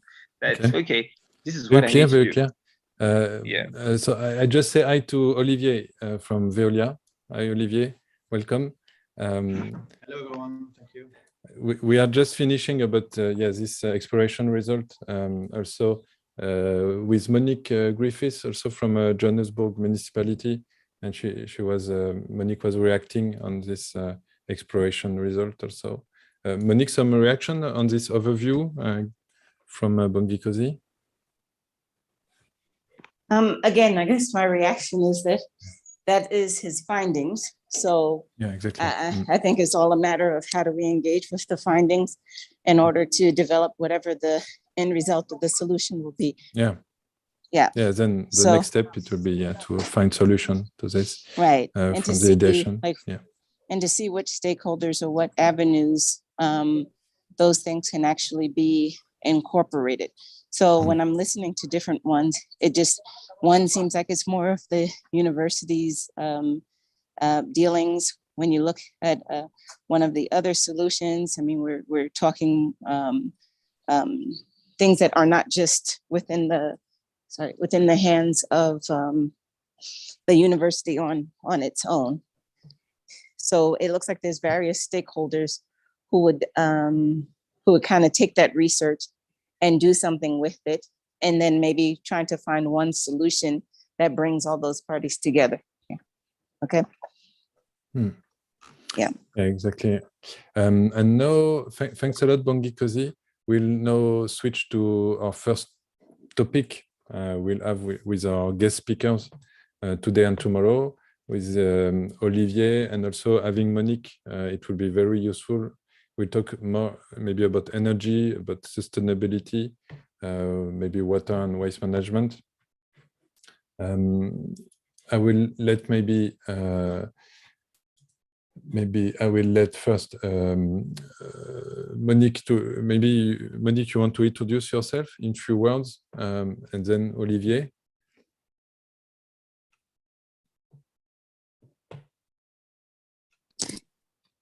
Yes, good morning. I'm Monique Griffith. I'm with the City of Johannesburg. I am the Deputy Director responsible for the Smart City transition, I'm in the Smart City office, and we're responsible for transitioning the city into e-governance and into finding more innovative solutions for us to implement service delivery, looking at how do we accelerate it, how do we make it more efficient, and how do we make sure that more people get access without having to expend money via transport. So that's kind of who I am. And thank you everyone for coming online with your solutions or with your research. Thanks. Yeah, it's research at this step. Yeah, it's research just for Olivier and Monique. Here we are at the exploration result, and we'll start tomorrow the ideation from this result, and from also fueled by what you will discuss with us today and tomorrow with the guest speakers we have. And we're very proud to have guest speakers from Johannesburg, from TSHWANE, from VEOLIA joining us, and it will fuel the entrepreneurs. After the exploration, they are now very clear about the key needs and hidden needs maybe they found on these industries, and they are ready to get new ideas, to find new solutions they will have from tomorrow, and for 1 week they will be looking for solution and new project, new offerings following this Blue Ocean strategy. So I will let now Olivier introducing himself. Yes, thanks you, Alban, for this opportunity to talk to you and say a little bit of words about what VEOLIA is doing and maybe how we can help during this process here. Maybe you can, we cannot hear you very well. It's very... Okay. Is it better here? I don't know if you can you have an ability on the volume for the microphone. Is there something? It's very low.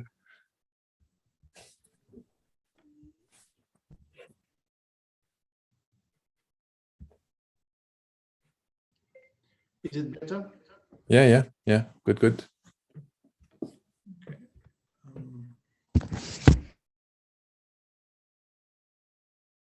It's muted. You are muted.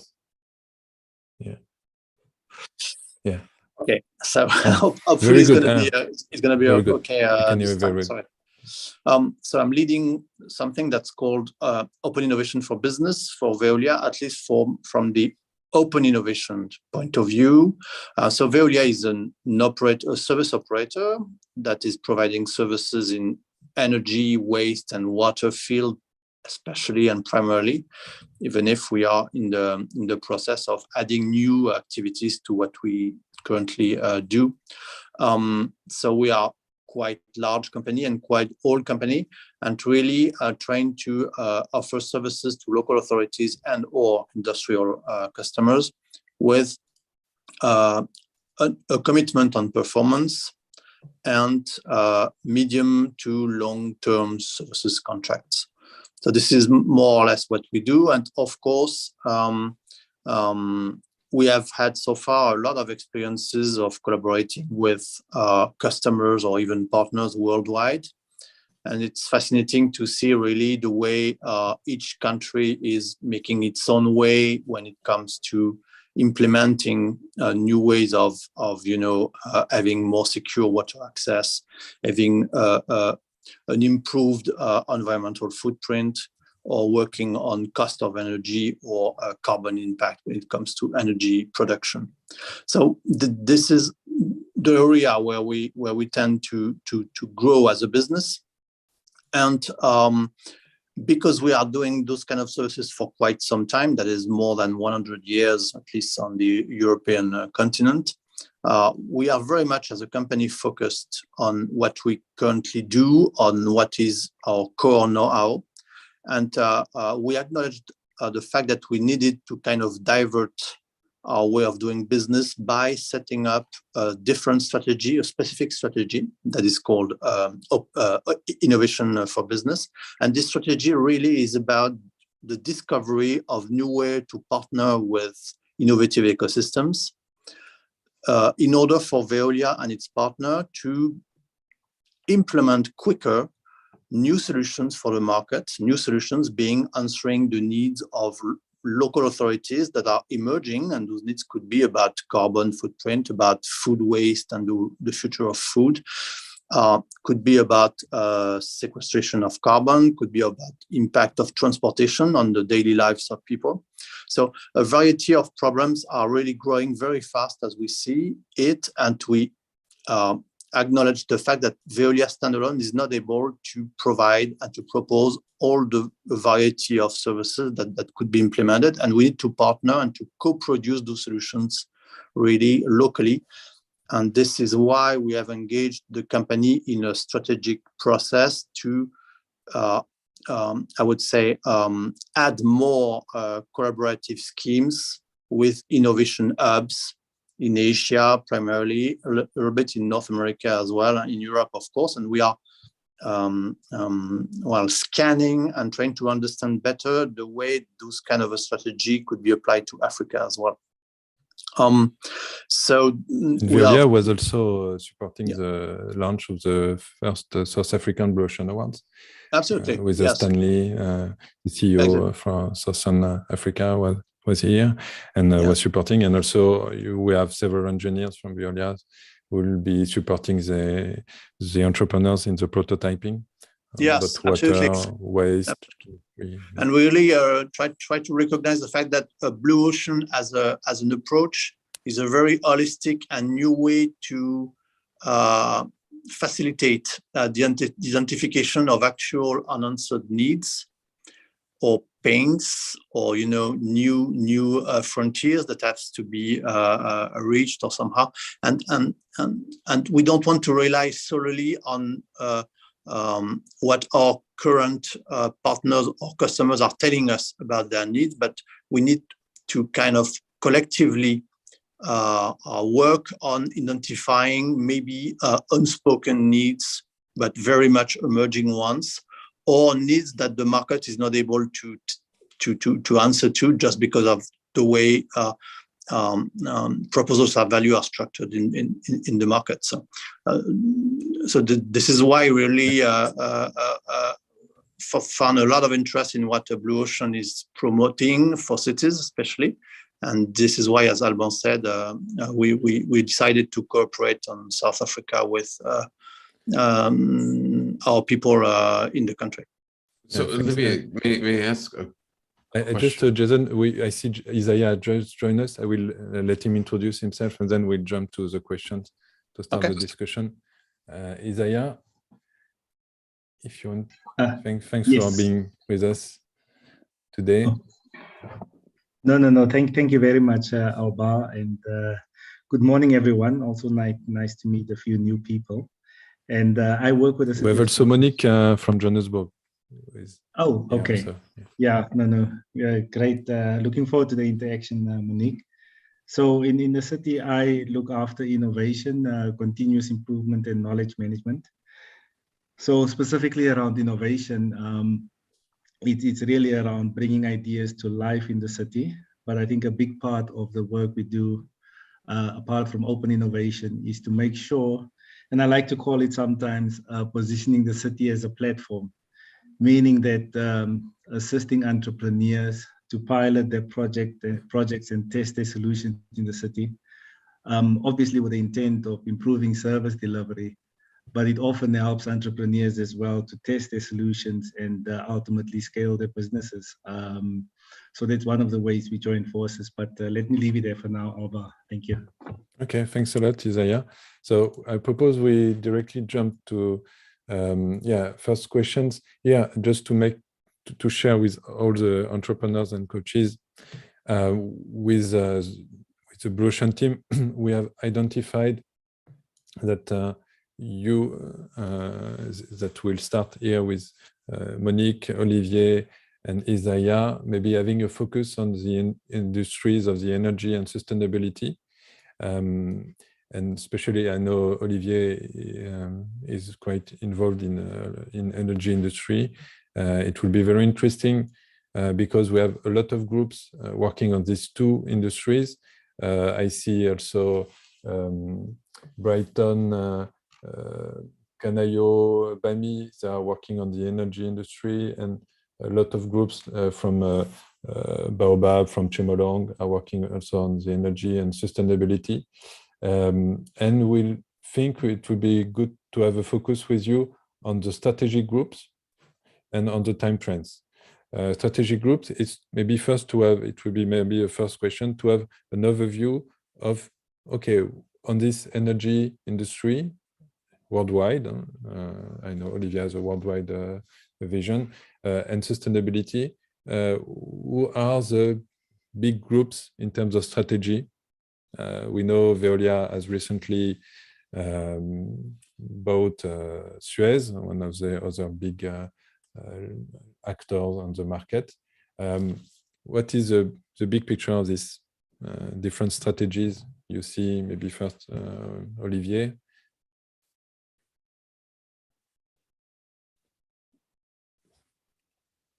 Yes, sorry.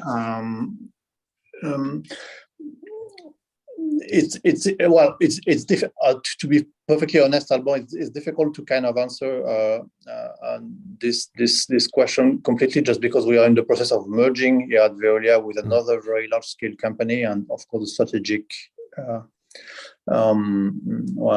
positioning of our company is going to slightly move, address as a consequence of this merger. Anyway, we kind of recognize, I would say,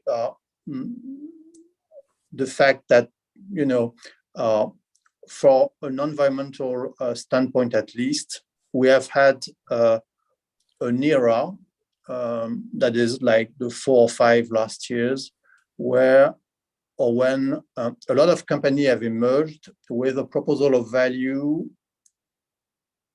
solely or quite uniquely based on some part of some piece of digital. What I'm saying is that a lot of people have come to the market with either some, you know, a consumer app on smartphones or a dashboard, digital dashboard, in order to better understand what situation or to follow up with some project impact or some. So I'm saying that a lot of people have tried to build and sell purely, solely digital pieces in order to help players in markets to make a difference in terms of environmental performance. And really, the belief we're having today, when we kind of scrutinize the way those proposals have value, have found their customer, is that it's not enough. And really, what we can tend to promote today is, and the small companies we are trying to help and to know and to partner with are companies that are able to mix, that is, come with an hybrid proposal of value, saying, I recognize there is a power that is not sufficiently used coming from communities. So batch or bunch of people ready to work together. I recognize there is a piece of value that has to be properly sized, that could be brought by digital, just because it has a value, of course. And I recognize the fact that quite usually the very strong impact that an innovation could have has to rely on some way to work on the field to have this value being actually concretized, I would say. So in the field of environment, the one VEOLIA is interested in, we tend not to be very much interested in purely digital innovation. We are not that much interested in managerial innovation. We are not that much interested in standalone technologies that are able to, on a given plant or anything, to slightly or strongly improve a treatment process. We tend to believe that a lot of value and a lot of expectation is in the area that is in between all those 3 or 4 activators, I would say. And what is really difficult is find companies that are able to take a little bit of all those sources of value and combine them together in order to come up with a sound proposal of value that is fit to a specific market. So we are not into, for instance, the promotion of a startup or scale-up company that we would have sourced in Asia in order for this Asian company to become, a world player, just because we tend to think that solving real environmental problems has to do a lot today with local markets and with local way to do smart things by combining value that is not leveraged yet or combined enough. Maybe so Monique I don't know if it answers your question. Yeah, Monique Isaiah can react. Maybe what is your opinion about these difficulties? To find real startups, real companies really solving the sustainability problems and promoting this value from communities. It's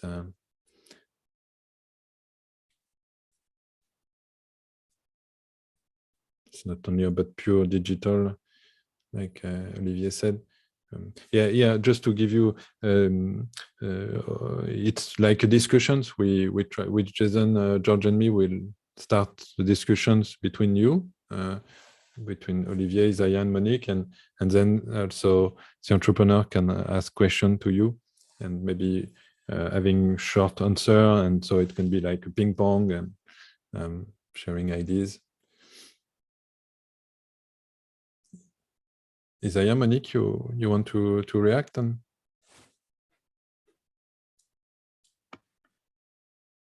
Hi, Alba, it's Isaiah. Perhaps just because a few things were discussed, is there a specific question that perhaps you would like me to maybe react to? Just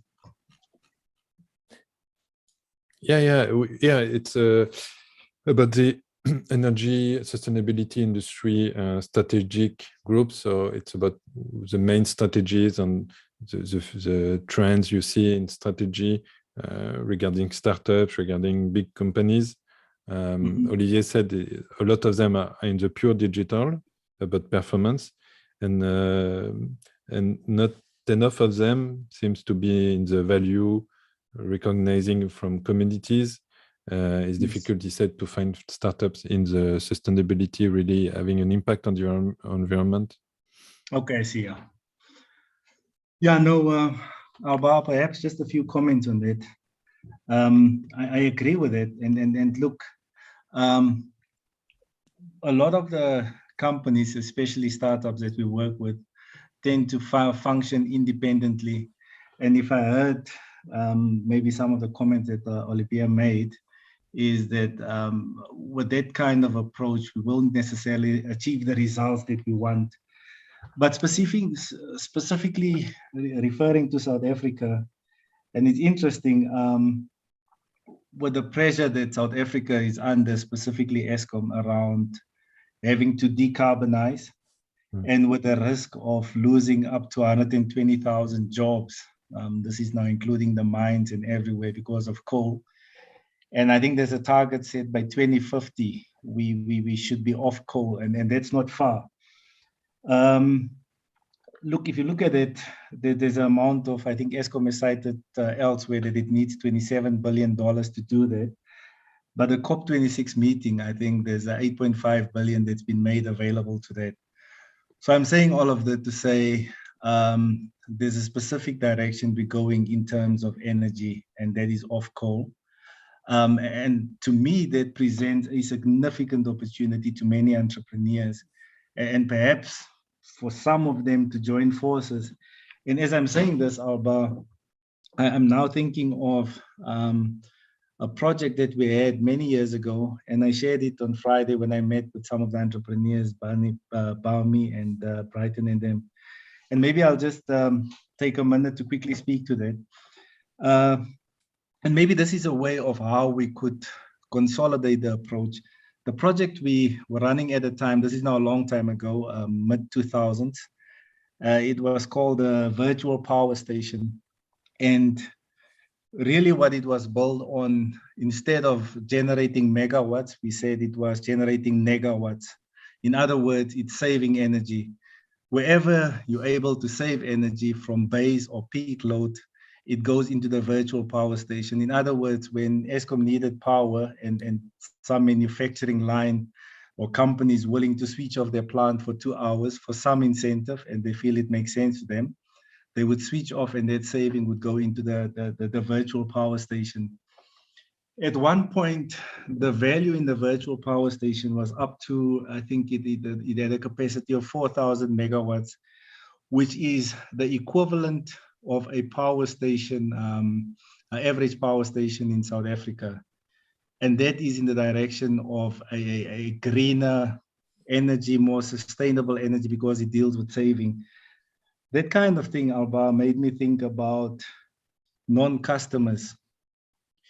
Because of all these pleasures, I think we do have a lot of non-customers, but not necessarily from a megawatt point of view. Yes, we still do have people that need electricity and energy, renewable energy, but there's a significant opportunity to save electricity, whether it's through demand-side programs, energy efficiency technology. Two big factors is of energy that we spend is in water heating, but also behavioral. So if we can get more and more people actually to become more aware of the importance of saving and building some sort of virtual power station where many small businesses can plug into and build this mega virtual power station and linking then obviously to the digital agencies, I think it can have a significant impact. I hope it makes sense. I just Olivier, yeah, it's very interesting. Olivier, you want to react on this megawatt? And, yeah. Yes. I find this approach quite fascinating in what it allows. That is making a step on the side, I would say, and not focus too much about the sole improvement of existing processes when it comes to energy production or consumption, but just reconsider the way the environmental scheme do operate itself in one country. And really about that, just to illustrate what I said previously and get back to your question, Alban, what's interesting in having a refined or optimized approach of energy in a territory is to recognize first that there are existing sources of power or energy that could be triggered or leveraged. They're not mainstream, very significant in size and impact sources of energy, but they do exist. For instance, you can produce energy out of waste streams, either wastewater or even typical organic waste as we know it. You can see and think of water as a storage of energy. Why? Because if water is heated and it can keep a temperature some time, and releasing this temperature is providing some value in terms of energy or heating, or even you can just pump the water up, and when it goes down, it can produce energy by just flowing down backwards. So there's a lot of ways, it's my point really, to reinvestigate existing flows water, waste, energy as is, local production of energy, local sharing of energy if there is any in excess, etc. And trying to build a scheme that's not only about optimizing a given energy production plant, but really about rethinking the energy scheme 2 or 3 years down the road by using each and every sources of energy that's available. And I saw that there were questions about the role of local authorities. I don't have any specific insight about South Africa, and I'm sorry about that, but really about organizing that, having a public authority saying this is more or less where we want to go as a community, and trying to help each and every proposal of value to kind of combine one with the other in order for the whole scheme to operate properly. It's something that needs to be a role that needs to be, taken by someone really. And innovators are, for very good reasons, very much focused on what they do and what they want to achieve as a new business. And existing private operators are more or less having an area of expertise, and they cannot organize the cooperation with everybody. Even if it's part of their interest to have new proposal of value emerging and being implemented in one country. So really, it's about accepting the fact that the efficient, down-to-earth new energy scheme has to be invented locally. And for doing that, you have to reconsider non-consumers, you have to reconsider unknown or neglected energy sources, or pieces of existing asset that can be used as a stack, so as a storage solution, and combine all that progressively in order for the whole scheme to be more efficient. And this is really why I'm saying, if you want to tackle something that has some meaning in terms of new energy scheme, you cannot rely only on the piece of digital, but you have to combine implementation of new sources of energy and some kind of a governance that's going to combine us all. So it's really about what we try to achieve on the energy field, at least at VEOLIA. And Isaiah, you want to react? Yes, Alba. No, absolutely. I think I fully agree with those statements.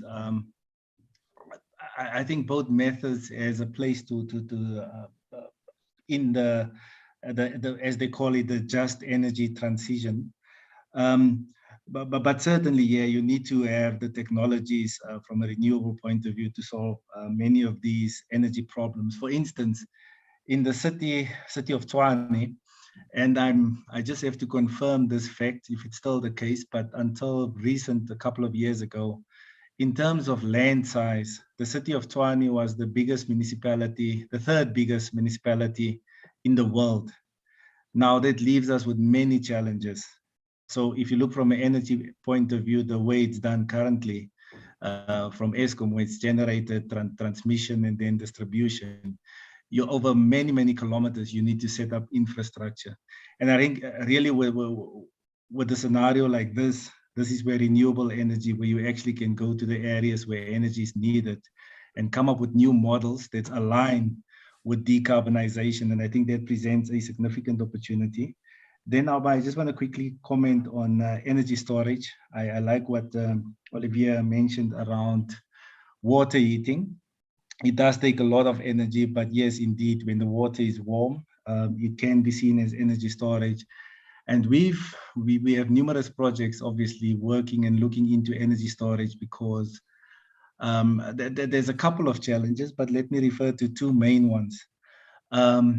Because of our electricity provider, Olivier, ESCOM is basically the sole electricity provider in South Africa, state-owned. And ESCOM's running, well, is out of capacity and the demand outstrips the supply. So, and the challenge we face there is, and you have to think of it at two levels. There's a base load, then that's throughout the day, and then peak, which is typically in the mornings and afternoons. What we faced with is that, especially during peak periods, electricity becomes very expensive. And so also when we have load shedding, it's not available. So we're looking at various, in fact, utility scale energy storage solutions where we can actually store energy. So when there's load shedding or maybe even to reduce cost by loading these energy storage capacities with energy and buy it at off-peak periods where it's cheaper. So energy storage is definitely a key area that we are focusing on and need to continue to do so. Thanks. Yeah, it's interesting, and I fully recognize there is an item that needs to be worked on in a lot of cities, really, when it comes to peak consumption. It's about the same issue, more or less, than the one could be facing in transportation. You know, when you have an infrastructure, and there's some very limited moment during the day where the infrastructure is not fit to the need, and you are having a lot of congestion or pollution out of, you know, either transportation vehicles that cannot move properly. So it was interesting to see, because transportation, it's maybe something slightly easier to work on, the way it's been tackled by some cities, saying that, yeah, the local authorities could have a way maybe to have some influence over businesses that are employing people in order for those businesses to implement different hour of work in order for people to, you know, to have their time of arrival at work more spread around 2 hours instead of just being exactly at the same time for everybody. And it had some impact on transportation and congestion, really. So I'm not saying that it's easy to implement those kind of smoothing approaches when it comes to energy consumption, but maybe there are ways. For instance, in South America, when it comes to designing new homes, designing new businesses, new buildings, or allowing subsidies to help those existing buildings to be more energy efficient. They bundled those kind of policies, local policies, with the fact that this very building had to equip themselves either with local energy production capabilities or storage capabilities. And they, for instance, put a lot of very small water tanks on top of those very high buildings. And it reduced quite drastically the need of energy to pump the water up if we had to actually provide directly water to people at peak time. And it contributed to the lowering of the global energy intake or need at peak time without having a lot of inconvenience when it comes to domestic habits and the way people are living their lives, really. So it's a very strange way maybe to consider things, but we really believe there are intervals of value between services that are running their own way, the way they are used to run their way. I'm talking about water, I'm talking about waste, about energy. And if you are, as a local authority, in position to slightly move, you know, and shift things in a different way and combine the policies, you could have an impact in lowering peak energy consumption. But this is a general statement, I'm sorry, and I'm combining feedbacks I'm having from various countries. But maybe some projects, Olivier, maybe some project from startups can help the municipalities to manage this congestion of transportation, and they can. I don't know much about share the rules. Yeah, sure, but I don't know about the specifics in South Africa, and I'm very sorry not to being able to be more helpful here. But what I'm saying is that if you have any way to reconsider or re-examine stream of activities that has to do with those peak time congestion, maybe there is a new way or innovative way to improve the situation, I would say, with the existing infrastructure, of course. And it has to do with the alignment of policies of, you know, renewal policies of buildings, as I said, and maybe some new way to see major energy consumption constraints as something that can be slightly changed if we want to achieve that. Maybe we can ask to Monique. She just come back, and maybe you can share with us what is done maybe in Johannesburg. Is there already some solution to manage the consumption? Alban, can you set up energy? what you would like me to comment on? You noted I just came back in, yes, so it's hard to make comments. You keep asking me to comment, and I don't have the background for the comment. It's about energy. We are talking about energy, load shedding, energy management in the city. And we said maybe, like Olivier just said, using the existing infrastructure, it's maybe possible with some applications or some regulations from the city, but also maybe there are some startups proposing some management solution to use the existing infrastructure in terms of energy, but to optimizing with an optimization of it, with some rules so you can share to the population to depending on the hours of the consumption, and maybe in the I don't know if there is some solution like this in South Africa already. Okay, I mean, from the energy perspective, I would have to bring city power in, and specifically the engineers, because as you know or may not know, we are smart city, but we don't deal in every aspect of the core areas. So energy is obviously a very specialized area, and so it's best to bring our colleagues who represent city power in the smart city oversight committees. It's best to bring them in so they can be better able to say what technologies exist, if we're talking to anything unique, what they already have in the as part of their solutions going forward to deal with the energy deficiencies that we have in the city, and especially as it impacts economic development and education, as one of the other members did their research around. So I think it's something that, again, when we have to kind of, I guess, from what I'm hearing and what I'm getting from listening, is that we actually need to designate where each one of these solutions fall in. Because again, we're smart city, we're a strategic oversight, but if we're going to start talking to the granular detail of what some of the challenges are, and to find some of those really those pain points or the obstacles, or where the city is already doing well but needs like a little tweak to it, then I need to find and kind of compartmentalize where all these solutions are, and then have a conversation with the different departments so that the we can run the research past them, and they can give comment to it. So I think if we really want this to be a robust engagement, then that's kind of the next step in this process that I think we need to coordinate, so that you're getting not just kind of a broad response from me, but the colleagues in those core areas who can give you the granular challenges and the granular input to some of the conclusions that have been presented here today.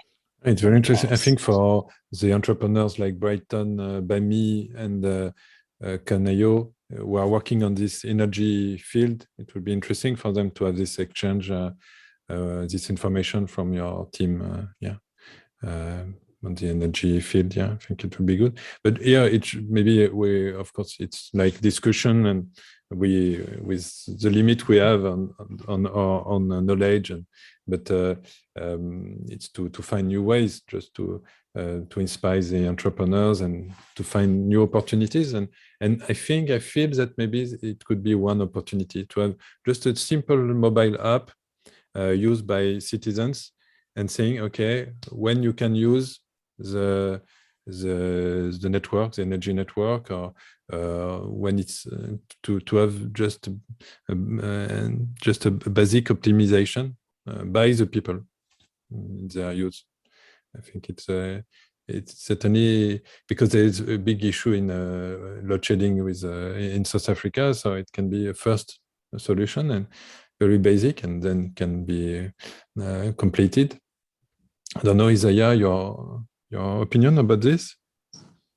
Yeah, I know the city, we are currently looking at kind of one of the an app that will, or a platform, let's say, because it will be app and online, et cetera, where we go from department to department to figure out how to engage with the citizen to give them more information. So, you know, anything that looks at how to give people more information at the touch of a finger in order for them to, one, understand what is happening, and then two, make a decision about what they need to do. So not sitting there waiting for the lights to come on because you don't know how long they're going to be off, but actually making the decision to get up and go into another area to go and study, or to try to find another place to plug and play for work, because the issues that you see, I mean, we do have that now, but I'm just using that as a simplistic example. So yeah, anything that can feed into that system and give as much information to our citizenry as possible is where we're heading towards. Thanks. Okay. If I may add one item, Alban, very quickly. What I find striking from my point of view here is the fact that you're kind of exhibiting two issues. One is this very heavily carbonized activities from some of the ones that are in place in South Africa. So you have a carbon heavy scheme that needs to be refined somehow or sometime down the road. And on the other hand, those energy peak constraints that you're having. And that could very well, it's worth a look at least, but there could very well be an optimized scheme combining the two. That is finding a way to maybe add a very limited energy availability that could be, you know, mobilized during peak time, and this energy new capacity could be very much the derivation of some optimal carbon capture or work on the carbon impact of this very energy carbon intensive industries you're having. So and it's something we are trying to put together in India, for instance, as a company. I'm not promoting VEOLIA, I'm just trying to help, right? But saying you have very carbon emitting industries. If you capture the carbon, you can recycle, or you can, if you have the right process, maybe this very captured carbon can be the source of something that could be used as a new source of energy, intermittent energy, and if so, it could help solve or contribute to the release, at least, or the softening of the pain you're having during peak time for energy consumption. So, and maybe there is something that it's worth investigating. Alban, really, you need some very innovative people to kind of find some technological ways to make a value with a problem that is fit to the context of the country. But it's something that it's of course an issue in some other cities and other countries, and I know we are doing something in India, and we are doing something in Malaysia and a little bit in the UK as well around those kind of issues. So just wanted to share that. Sure. Monique, Isaiah, yeah, you want to? Monique, Isaiah, want to react, and also we can have question in the chat. Yeah, but I actually wanted to raise just something around water and waste that I would like Olivier perhaps to respond on as well, because I know they're doing work in that space as well. Can I do it now? Yes. Okay. No. From the way I look at it, if you look at electricity or energy, broadly speaking, as well as water and waste, the pain points are similar, obviously differing in detail, and which I can summarize as availability. In the case of energy and water, that's straightforward. Is it always available? Because we have many communities that doesn't have access to pumped water yet. Then it's almost predictability. How frequently will you have energy or water, as well as quality of the product or the service that you get. And then lastly, cost is a huge factor.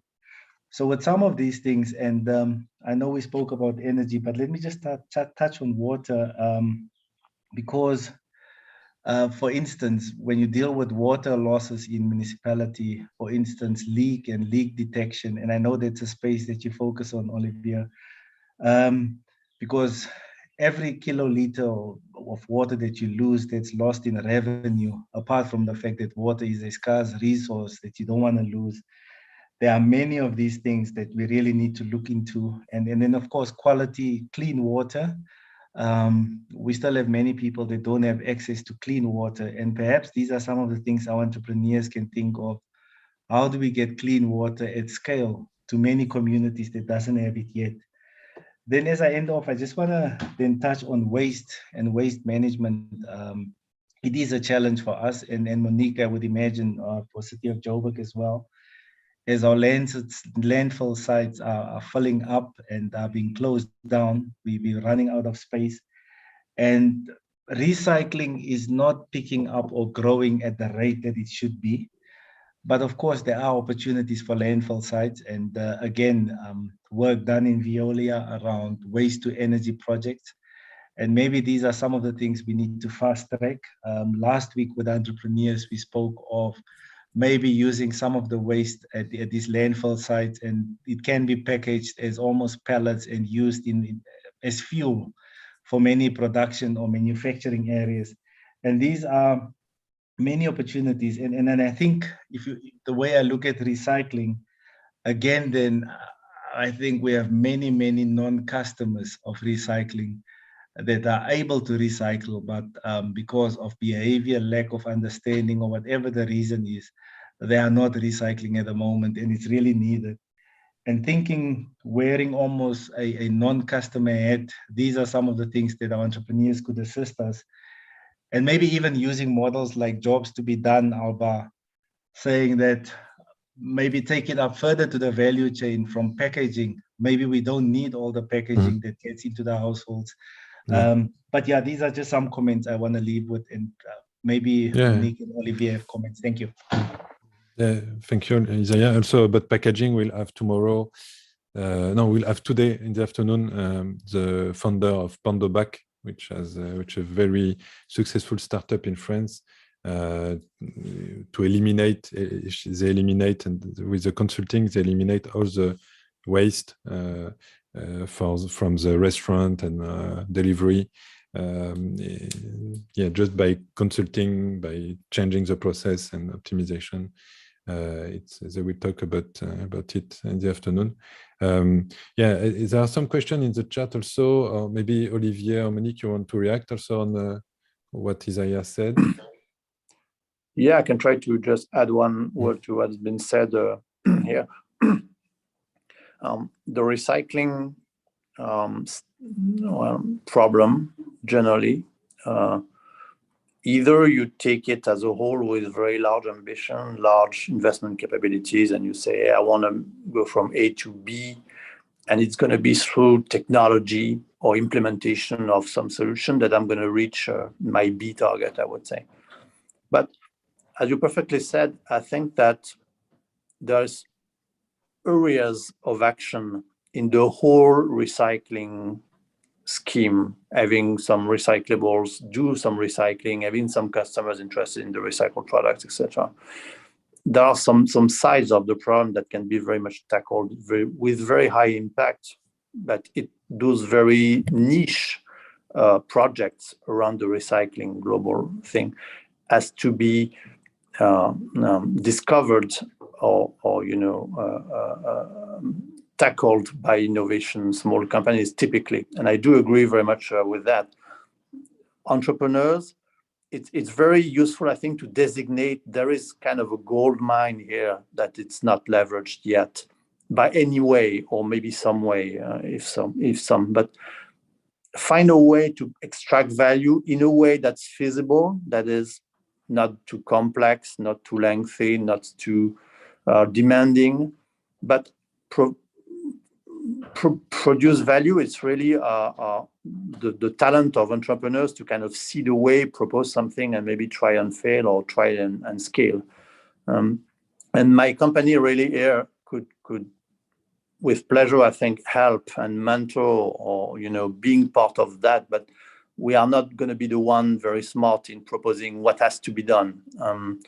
But I can do nothing else but encouraging the community of entrepreneurs in South Africa to find smart ways to do something and new business in those areas of recycling. And there's a lot of money in the recycling streams where they are existing in some other countries.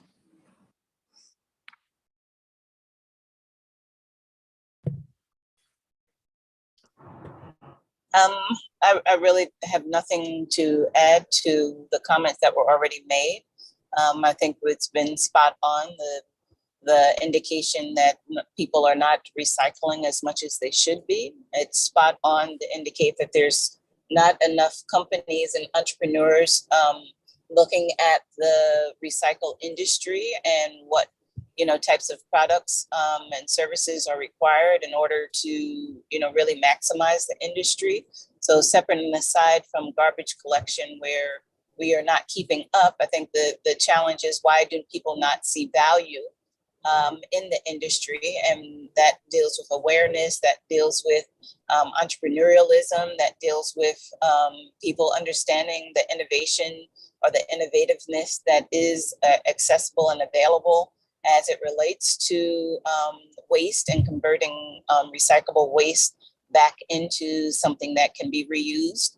And then it's also just, when I get to the value of waste, that's why people are just dumping things on the side of the road or wherever it's convenient to get rid of, waste from your hand or from your car. It's because that waste doesn't yet have an end location value. We hope that the value would be that, you don't have to look at it, you don't have to step over it or walk around it. But that's not enough of a value. So, again, it's finding, well, what is the reason why, separate and aside from the knowns, which is that, there's just so much more waste, coming up in your township areas where they are heavily condensed with population. And yet the city is still has a scheduled pickup time, which it has to have, because maybe they don't have enough vehicles to just service that area and the wider spread areas of the suburbs. So I would think that, a part of the finding solutions in this area would be to be able to dissect what are some of all of those competing concerns, and to find a solution that then can nail all of those, and especially, creating value and then creating the entrepreneurs that understand that value. And therefore, even if they were saying, oh, we'll pay people to go and pick certain kind of waste from the locations or from the sides of the roads because we can reuse it for something, then I think we would dare to see a completely different environment as it relates to waste. And that doesn't even go into sewage. Obviously, we're talking about things that people can touch and recycle. But when we're talking about waste, some of the solutions there, just looking at how do we keep track of waste, and more importantly, the spillage. Where are our systems the most overused, or where they are getting the most pressure on the system, and then finding out and understanding what the alternatives are there. Thanks. Thanks a lot, Monique. And also to... Oh, and sorry, and then there's one last issue, is just with respect to water waste. I mean, we don't have any systems. I mean, you go to Asia, it's like a norm that your water waste goes into your toilet first, so that you can flush with it using gray water.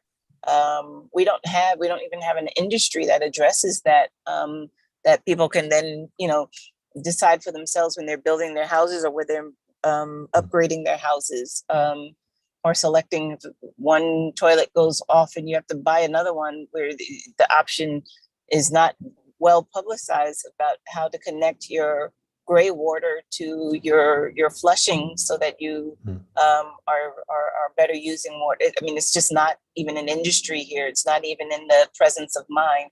So again, how do we look at some of these issues and some of these readily and easily available technologies to figure out how to change mindsets and change behavior?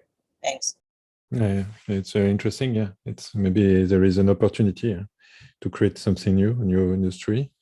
And also, yeah, like you said, it makes me think that tomorrow morning, you talk about the value of waste and the value of water. And tomorrow we'll have in the morning the winner of the first South African Blue Award, Pinky Mokoena, and she will talk about her project.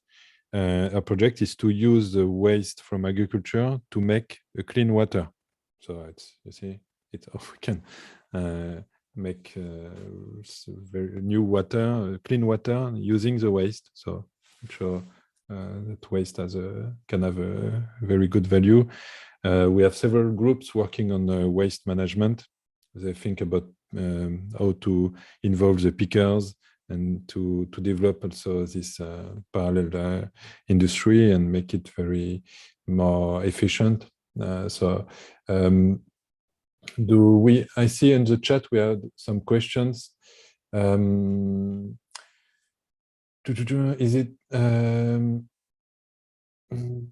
so? Question from Mia to try find. Maybe you want to ask your question, Mia, about find innovative ways to use alternative energy. Yeah, sure. It was just a response on something that Olivier said in terms of how we can use this step in the process of listening to all of the problems and the needs, and then throwing any and every idea into the pot in terms of what could be possible if anything was possible. And the fact that he said,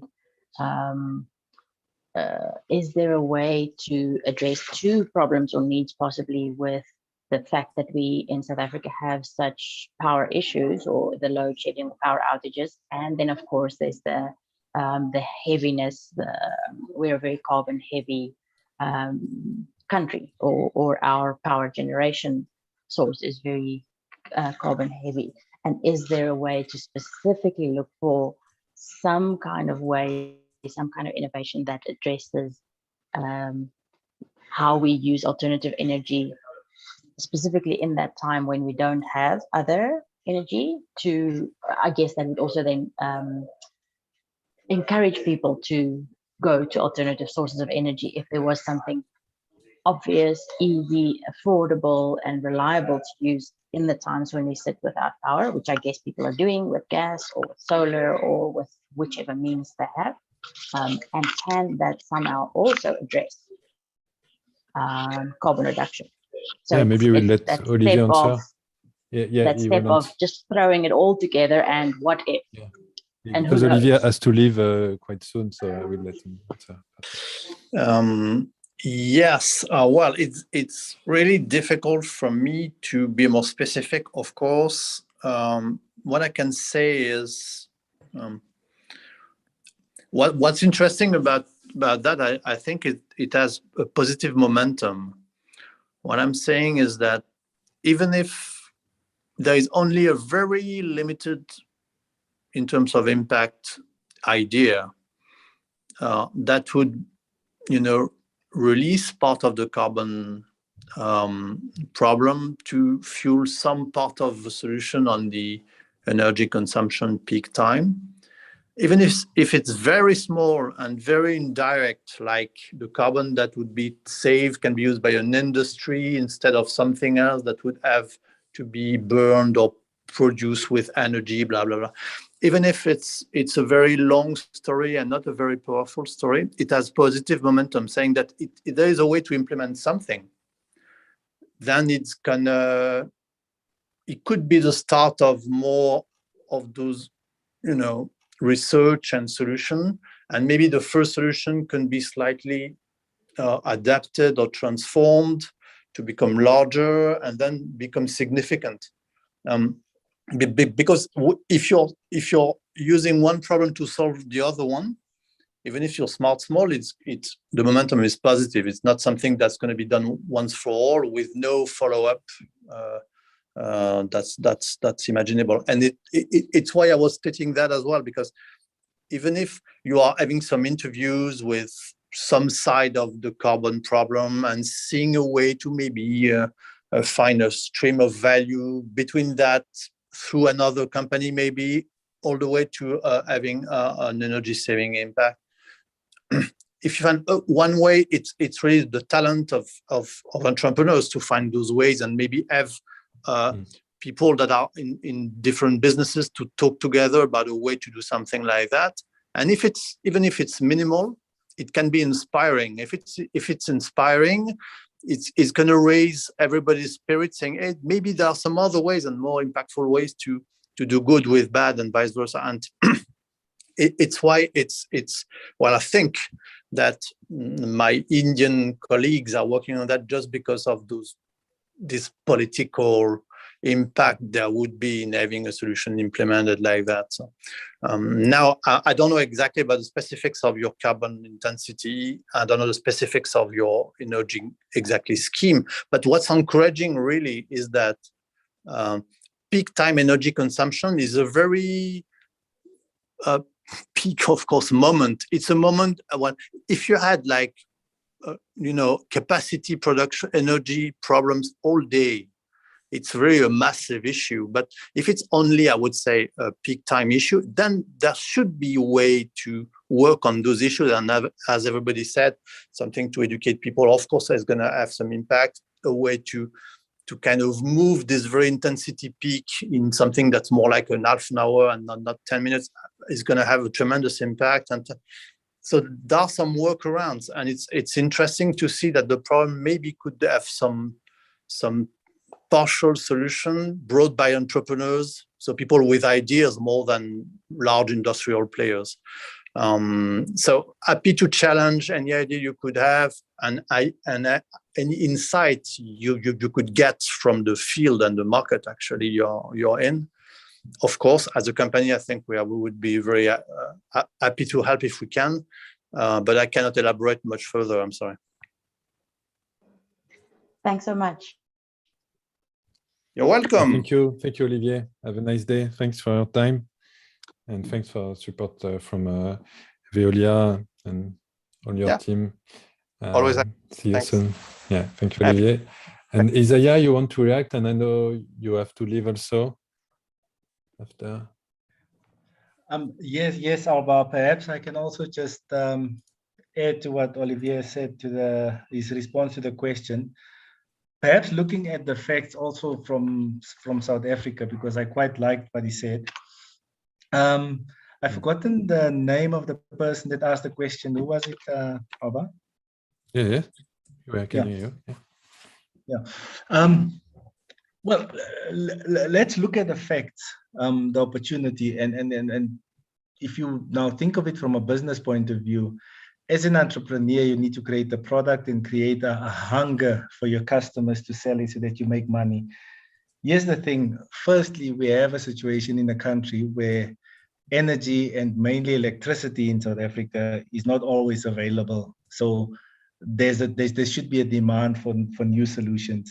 Secondly, fueling the opportunity is that it's expensive, and it's becoming more expensive. If you look at the request for increase that Eskom has made to NERSA, I don't have the exact figures, but it's very close to this, where a 20% for the next year, adding, increasing overall close to 50% over the next 3 years.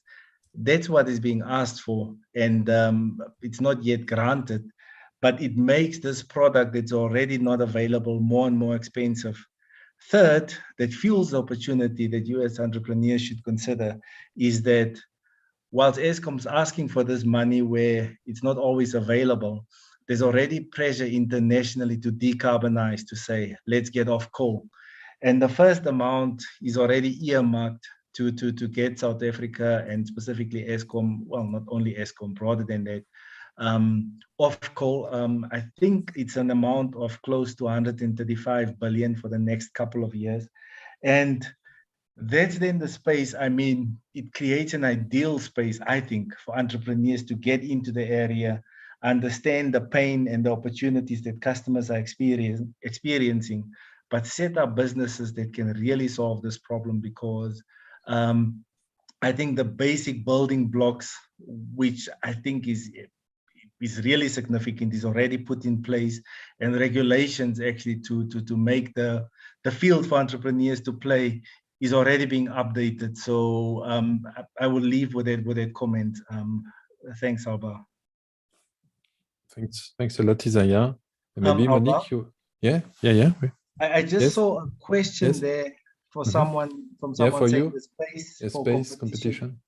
Yeah. Yeah, with big ESCOM policies, indeed, look, it is limiting, but you would see that NERSA has already updated some of the regulations for what is called feed-in tariffs. In other words, where you can pump electricity or energy into the grid and get paid for. Recently, I think last year, the president increased the threshold for IPPs, independent power producers. And I think Cape Town is already taking a step to that as a municipality to say we need to produce energy. So I'm saying all of this to the question that, yes, ESCOM is there, but the regulation to actually, not necessarily to break up ESCOM, but to open up the space for competitors to come in is being created, and it's already there. So I think, yes, there's a limiting factor with ESCOM, but we can actually start with businesses and provide electricity and energy. Thank you. Thanks, Isaiah. See you soon. Have a nice day. Monique, maybe you want to react on this, and especially we're talking about the competitive landscape about the energy and sustainability industries in South Africa. Yeah, I think I pretty much already made my comments. He was concluding on the previous. I think he stated a combination of what has been said and just also responding to the previous speaker. Thanks. Okay. So in the last 15 minutes we have here before the lunch, maybe we can talk about time trends. Maybe the entrepreneurs will have questions about this. Monique, what is your feeling regarding time trends for this energy and sustainability fields? What is coming in maybe 5-10 years? Do you see as a big trend, or?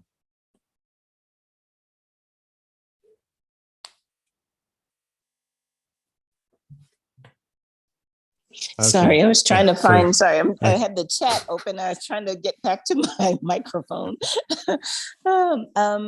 Look, and I think one of the major trends that we are looking at as a city is just what previous speaker was referring to, is that, you know, coal and emissions, we're moving away from, and it's happening globally. So we are also solar rich as South Africa, but also Johannesburg specifically. So we are, you know, the trend is looking towards how do you find more solutions for solar connectivity, especially for those who don't have, and more specifically because it's kind of it doesn't necessarily have to come from a central point like ESCOM.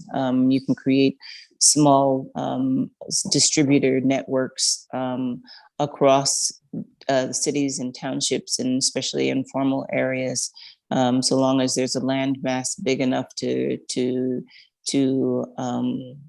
kind of store and then distribute the energy that we get from solar. So I would definitely say that one of the future trends from an entrepreneurial perspective is finding efficiencies and solutions related to solar, and how to make it cheap and affordable. And then how do you create kind of little, how do you say, little independent power production units, so to say, where you're making neighborhoods more more appeasing or more attractive by having these solar powered networks and solar powered communities, so to say. But then you're also using that to support the community and let them have, you know, training in those areas so that it's kind of, you know, something that belongs to the community. So one of the things that we know is that, you know, historically, township communities don't necessarily feel like infrastructure that might be near or there is for them, because, you know, it's kind of command and control. Nobody is engaging with them, saying, you know, why it's broken or when it's broken. It's not necessarily implemented in the way that is in the favor, I guess, of the whole, or maybe it is, but you have enough community members who don't think so.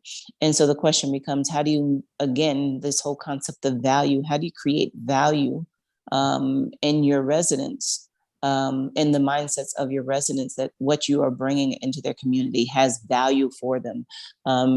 You know, so say, for example, it's no value for you to bring a solar powered network into my community if somebody else is making money and all of the money is going outside of my community. And then you just expect to be draining us and making us pay for electricity when we can just illegally connect and not pay anything, right? So, yeah, exactly. You know, for instance, in France, I don't know if you are aware of that. In France, any household having solar energy, they can sell it to the operator, to the national energy operator, and at a very good price. So it's a very they can deduce it from their energy bill also. Exactly. So how do you create more of those independent power producers? And then how do you create value within the community, because somebody within that community is learning how to provide energy to their community and they're getting paid via that network. So, you know, how do we decentralize?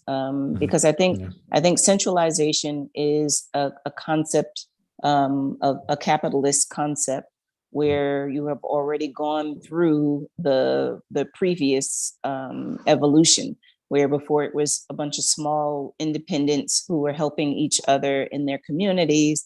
And then those small communities, the people who were doing it decided to collaborate with each other. And then they were able to provide more by sharing their money, and then they could expand. And then you started getting more competition where, you know, 2 or 3 of them wanted to buy out the other 5. And then it was just, you know, so we are trying to force people into a capitalist structure that didn't have a chance to evolve into something that makes sense and is of value to a community. So right now, all it is sucking value into the hands of those 2 or 3, while all of the other ones beforehand have not had an opportunity to build themselves up from that evolution. So again, how do you just backpedal with these new industries where you can start creating smaller little networks?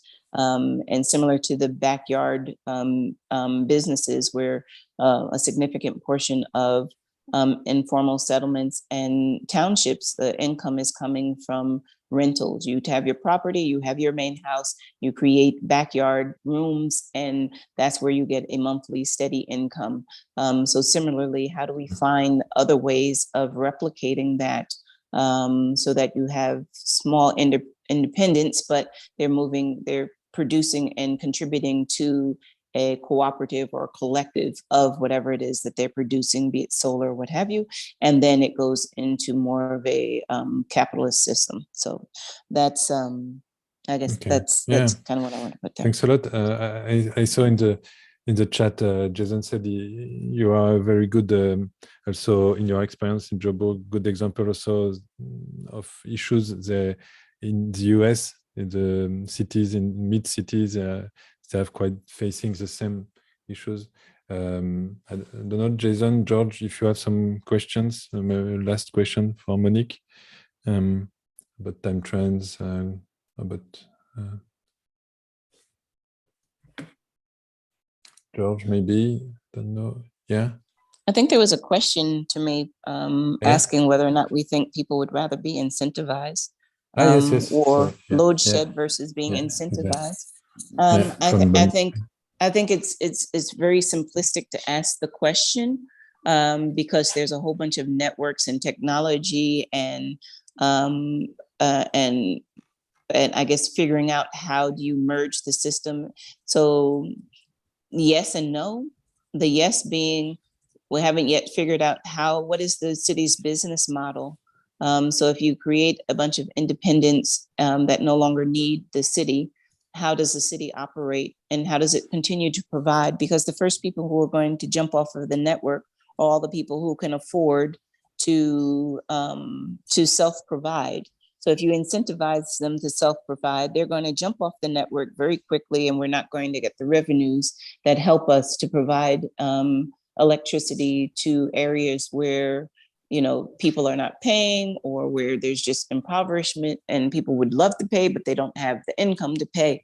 So I think, everyone has to understand the checks and balance and the huge Gini coefficient, meaning the huge difference between the haves and the have-nots here. Very small percentage of the population amasses more than 10%, let's say 1% of the wealth. 1% of the population amasses 90% of the wealth.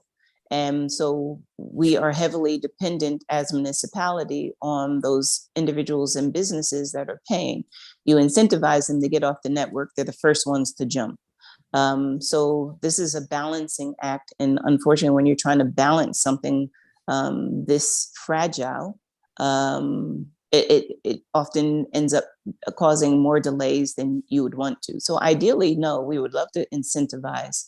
I think all the discussions now are, even the president has given authorization for independent power production to feed into the network because we know that we're being pushed in that direction. So I think it's just, again, solutions. How do you develop these networks so that the poorest of the poor do not end up, again, having to educate to candles while the middle class and the rich continue to have lights on and proceed with life as normal. So if you guys can come up with solutions that make that an easy transition, we're all ears. Bami is answering you and asking another question, but energy saving can be broken into energy efficient use and renewable energy resources. Perhaps I can speak about it. Yeah, sure. So essentially what I'm saying is that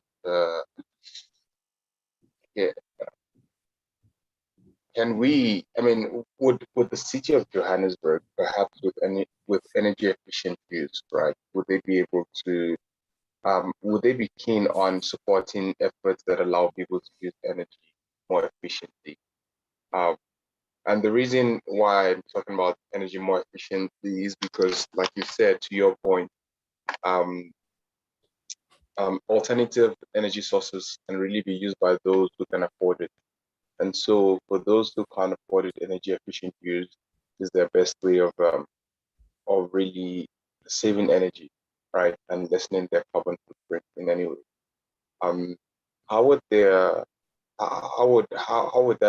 look both financially or economically for the city of Johannesburg? and what sort of challenges could face such a solution? You understand? So maybe just in short, just to summarize it, so in cases where there's energy efficient use systems being developed, what sort of challenges could face these sort of system in the city of Johannesburg, for example, and municipalities at large from your perspective?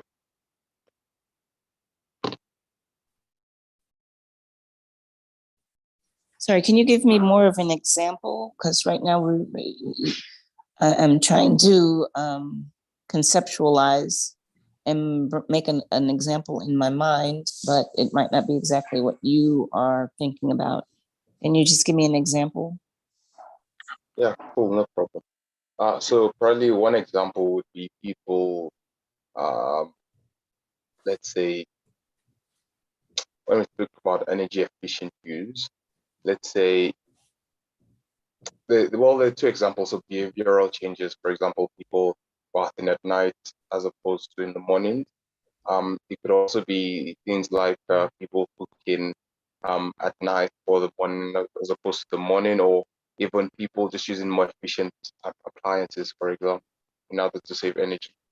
So considering some of those efforts, and people in some way, in one way or another, lessening their bills, how does that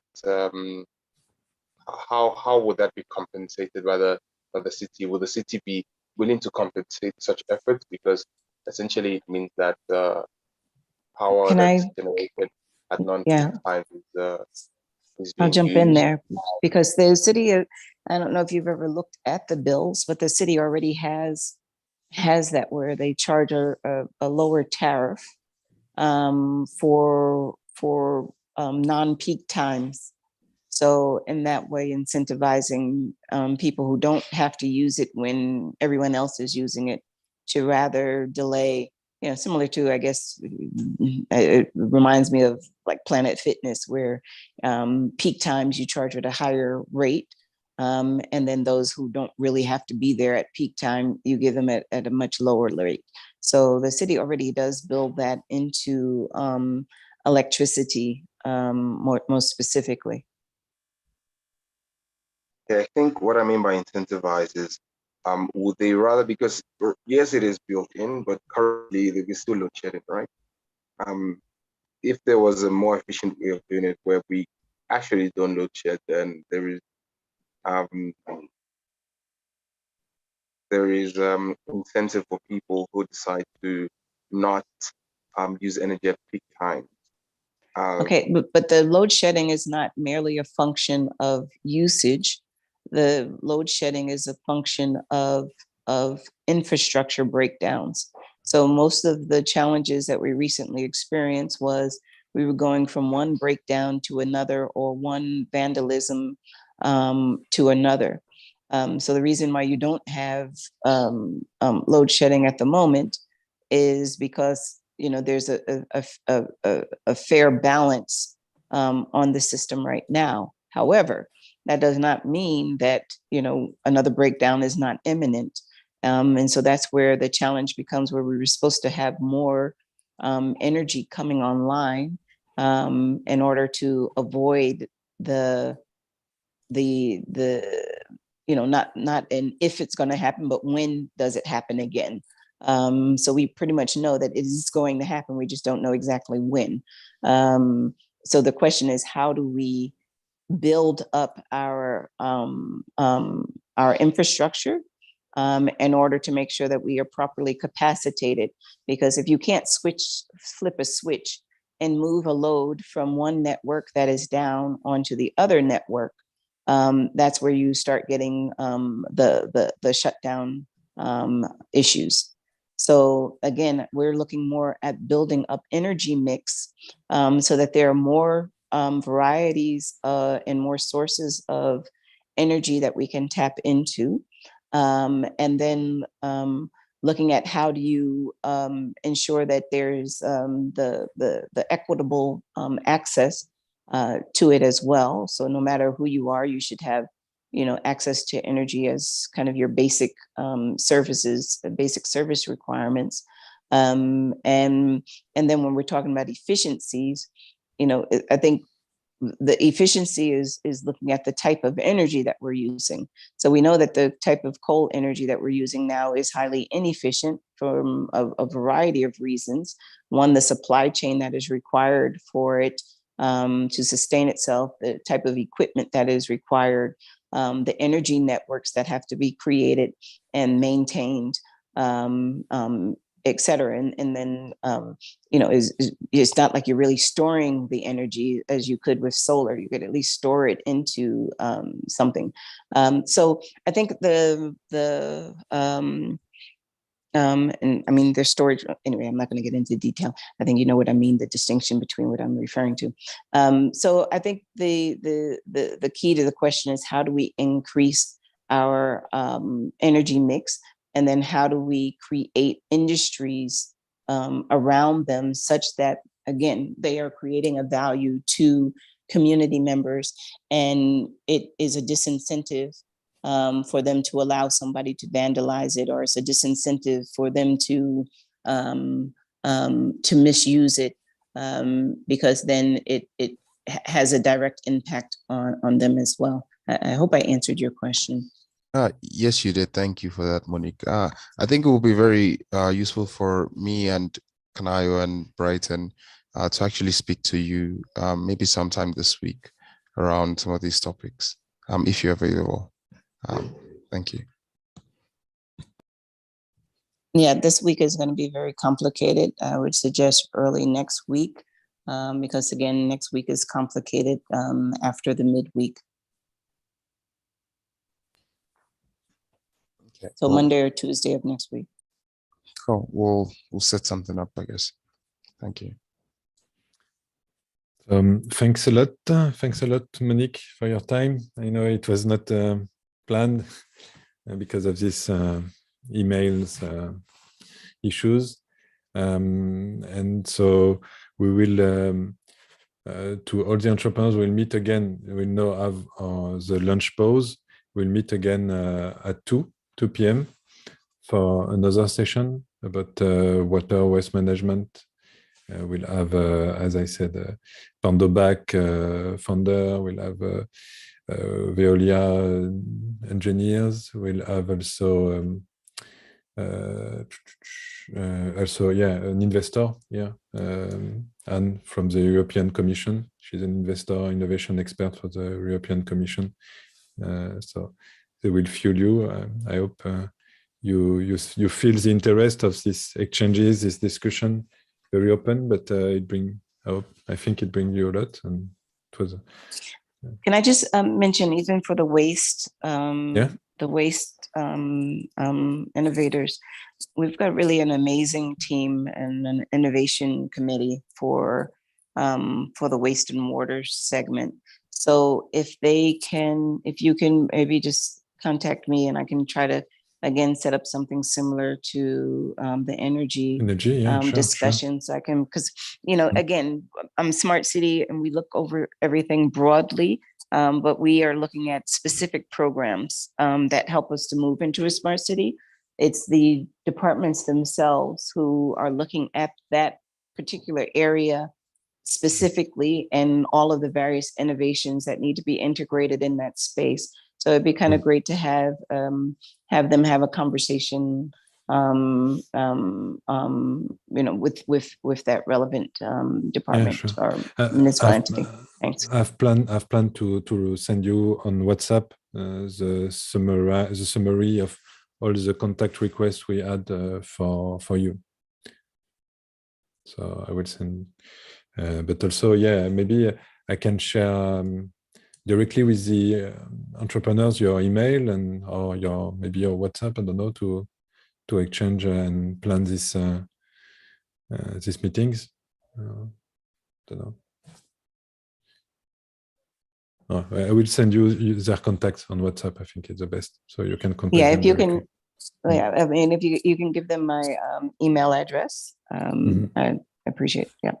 And then you can contact me. I'd rather prefer that we organize it through you, just so it's more, it's a cleaner approach. Yeah. Sure. And then we can just kind of set up a schedule for the different areas, and I can get the parties available, and then you can invite the relevant teams to that.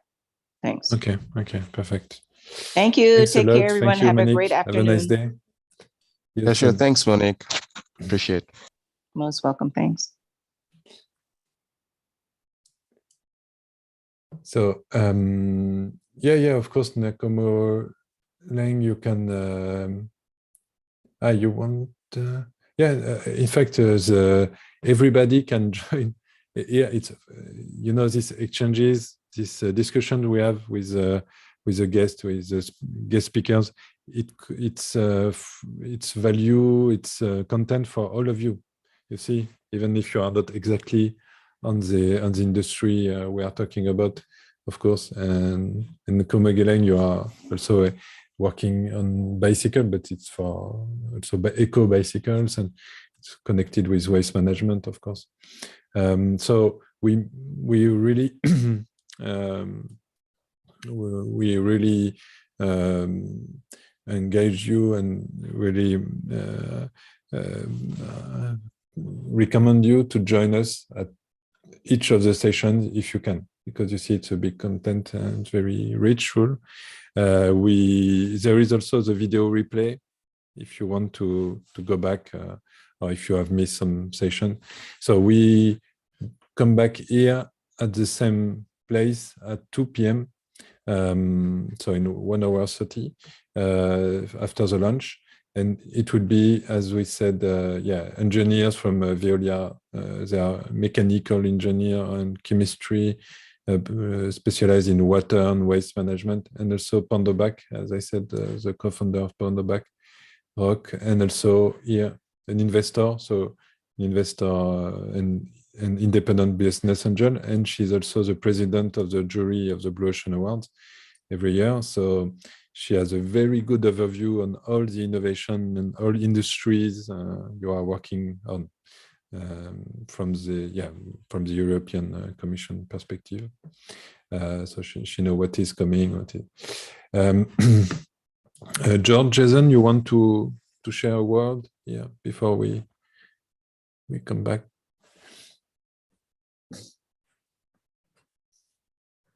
No, George, it's okay. Jason, No, good.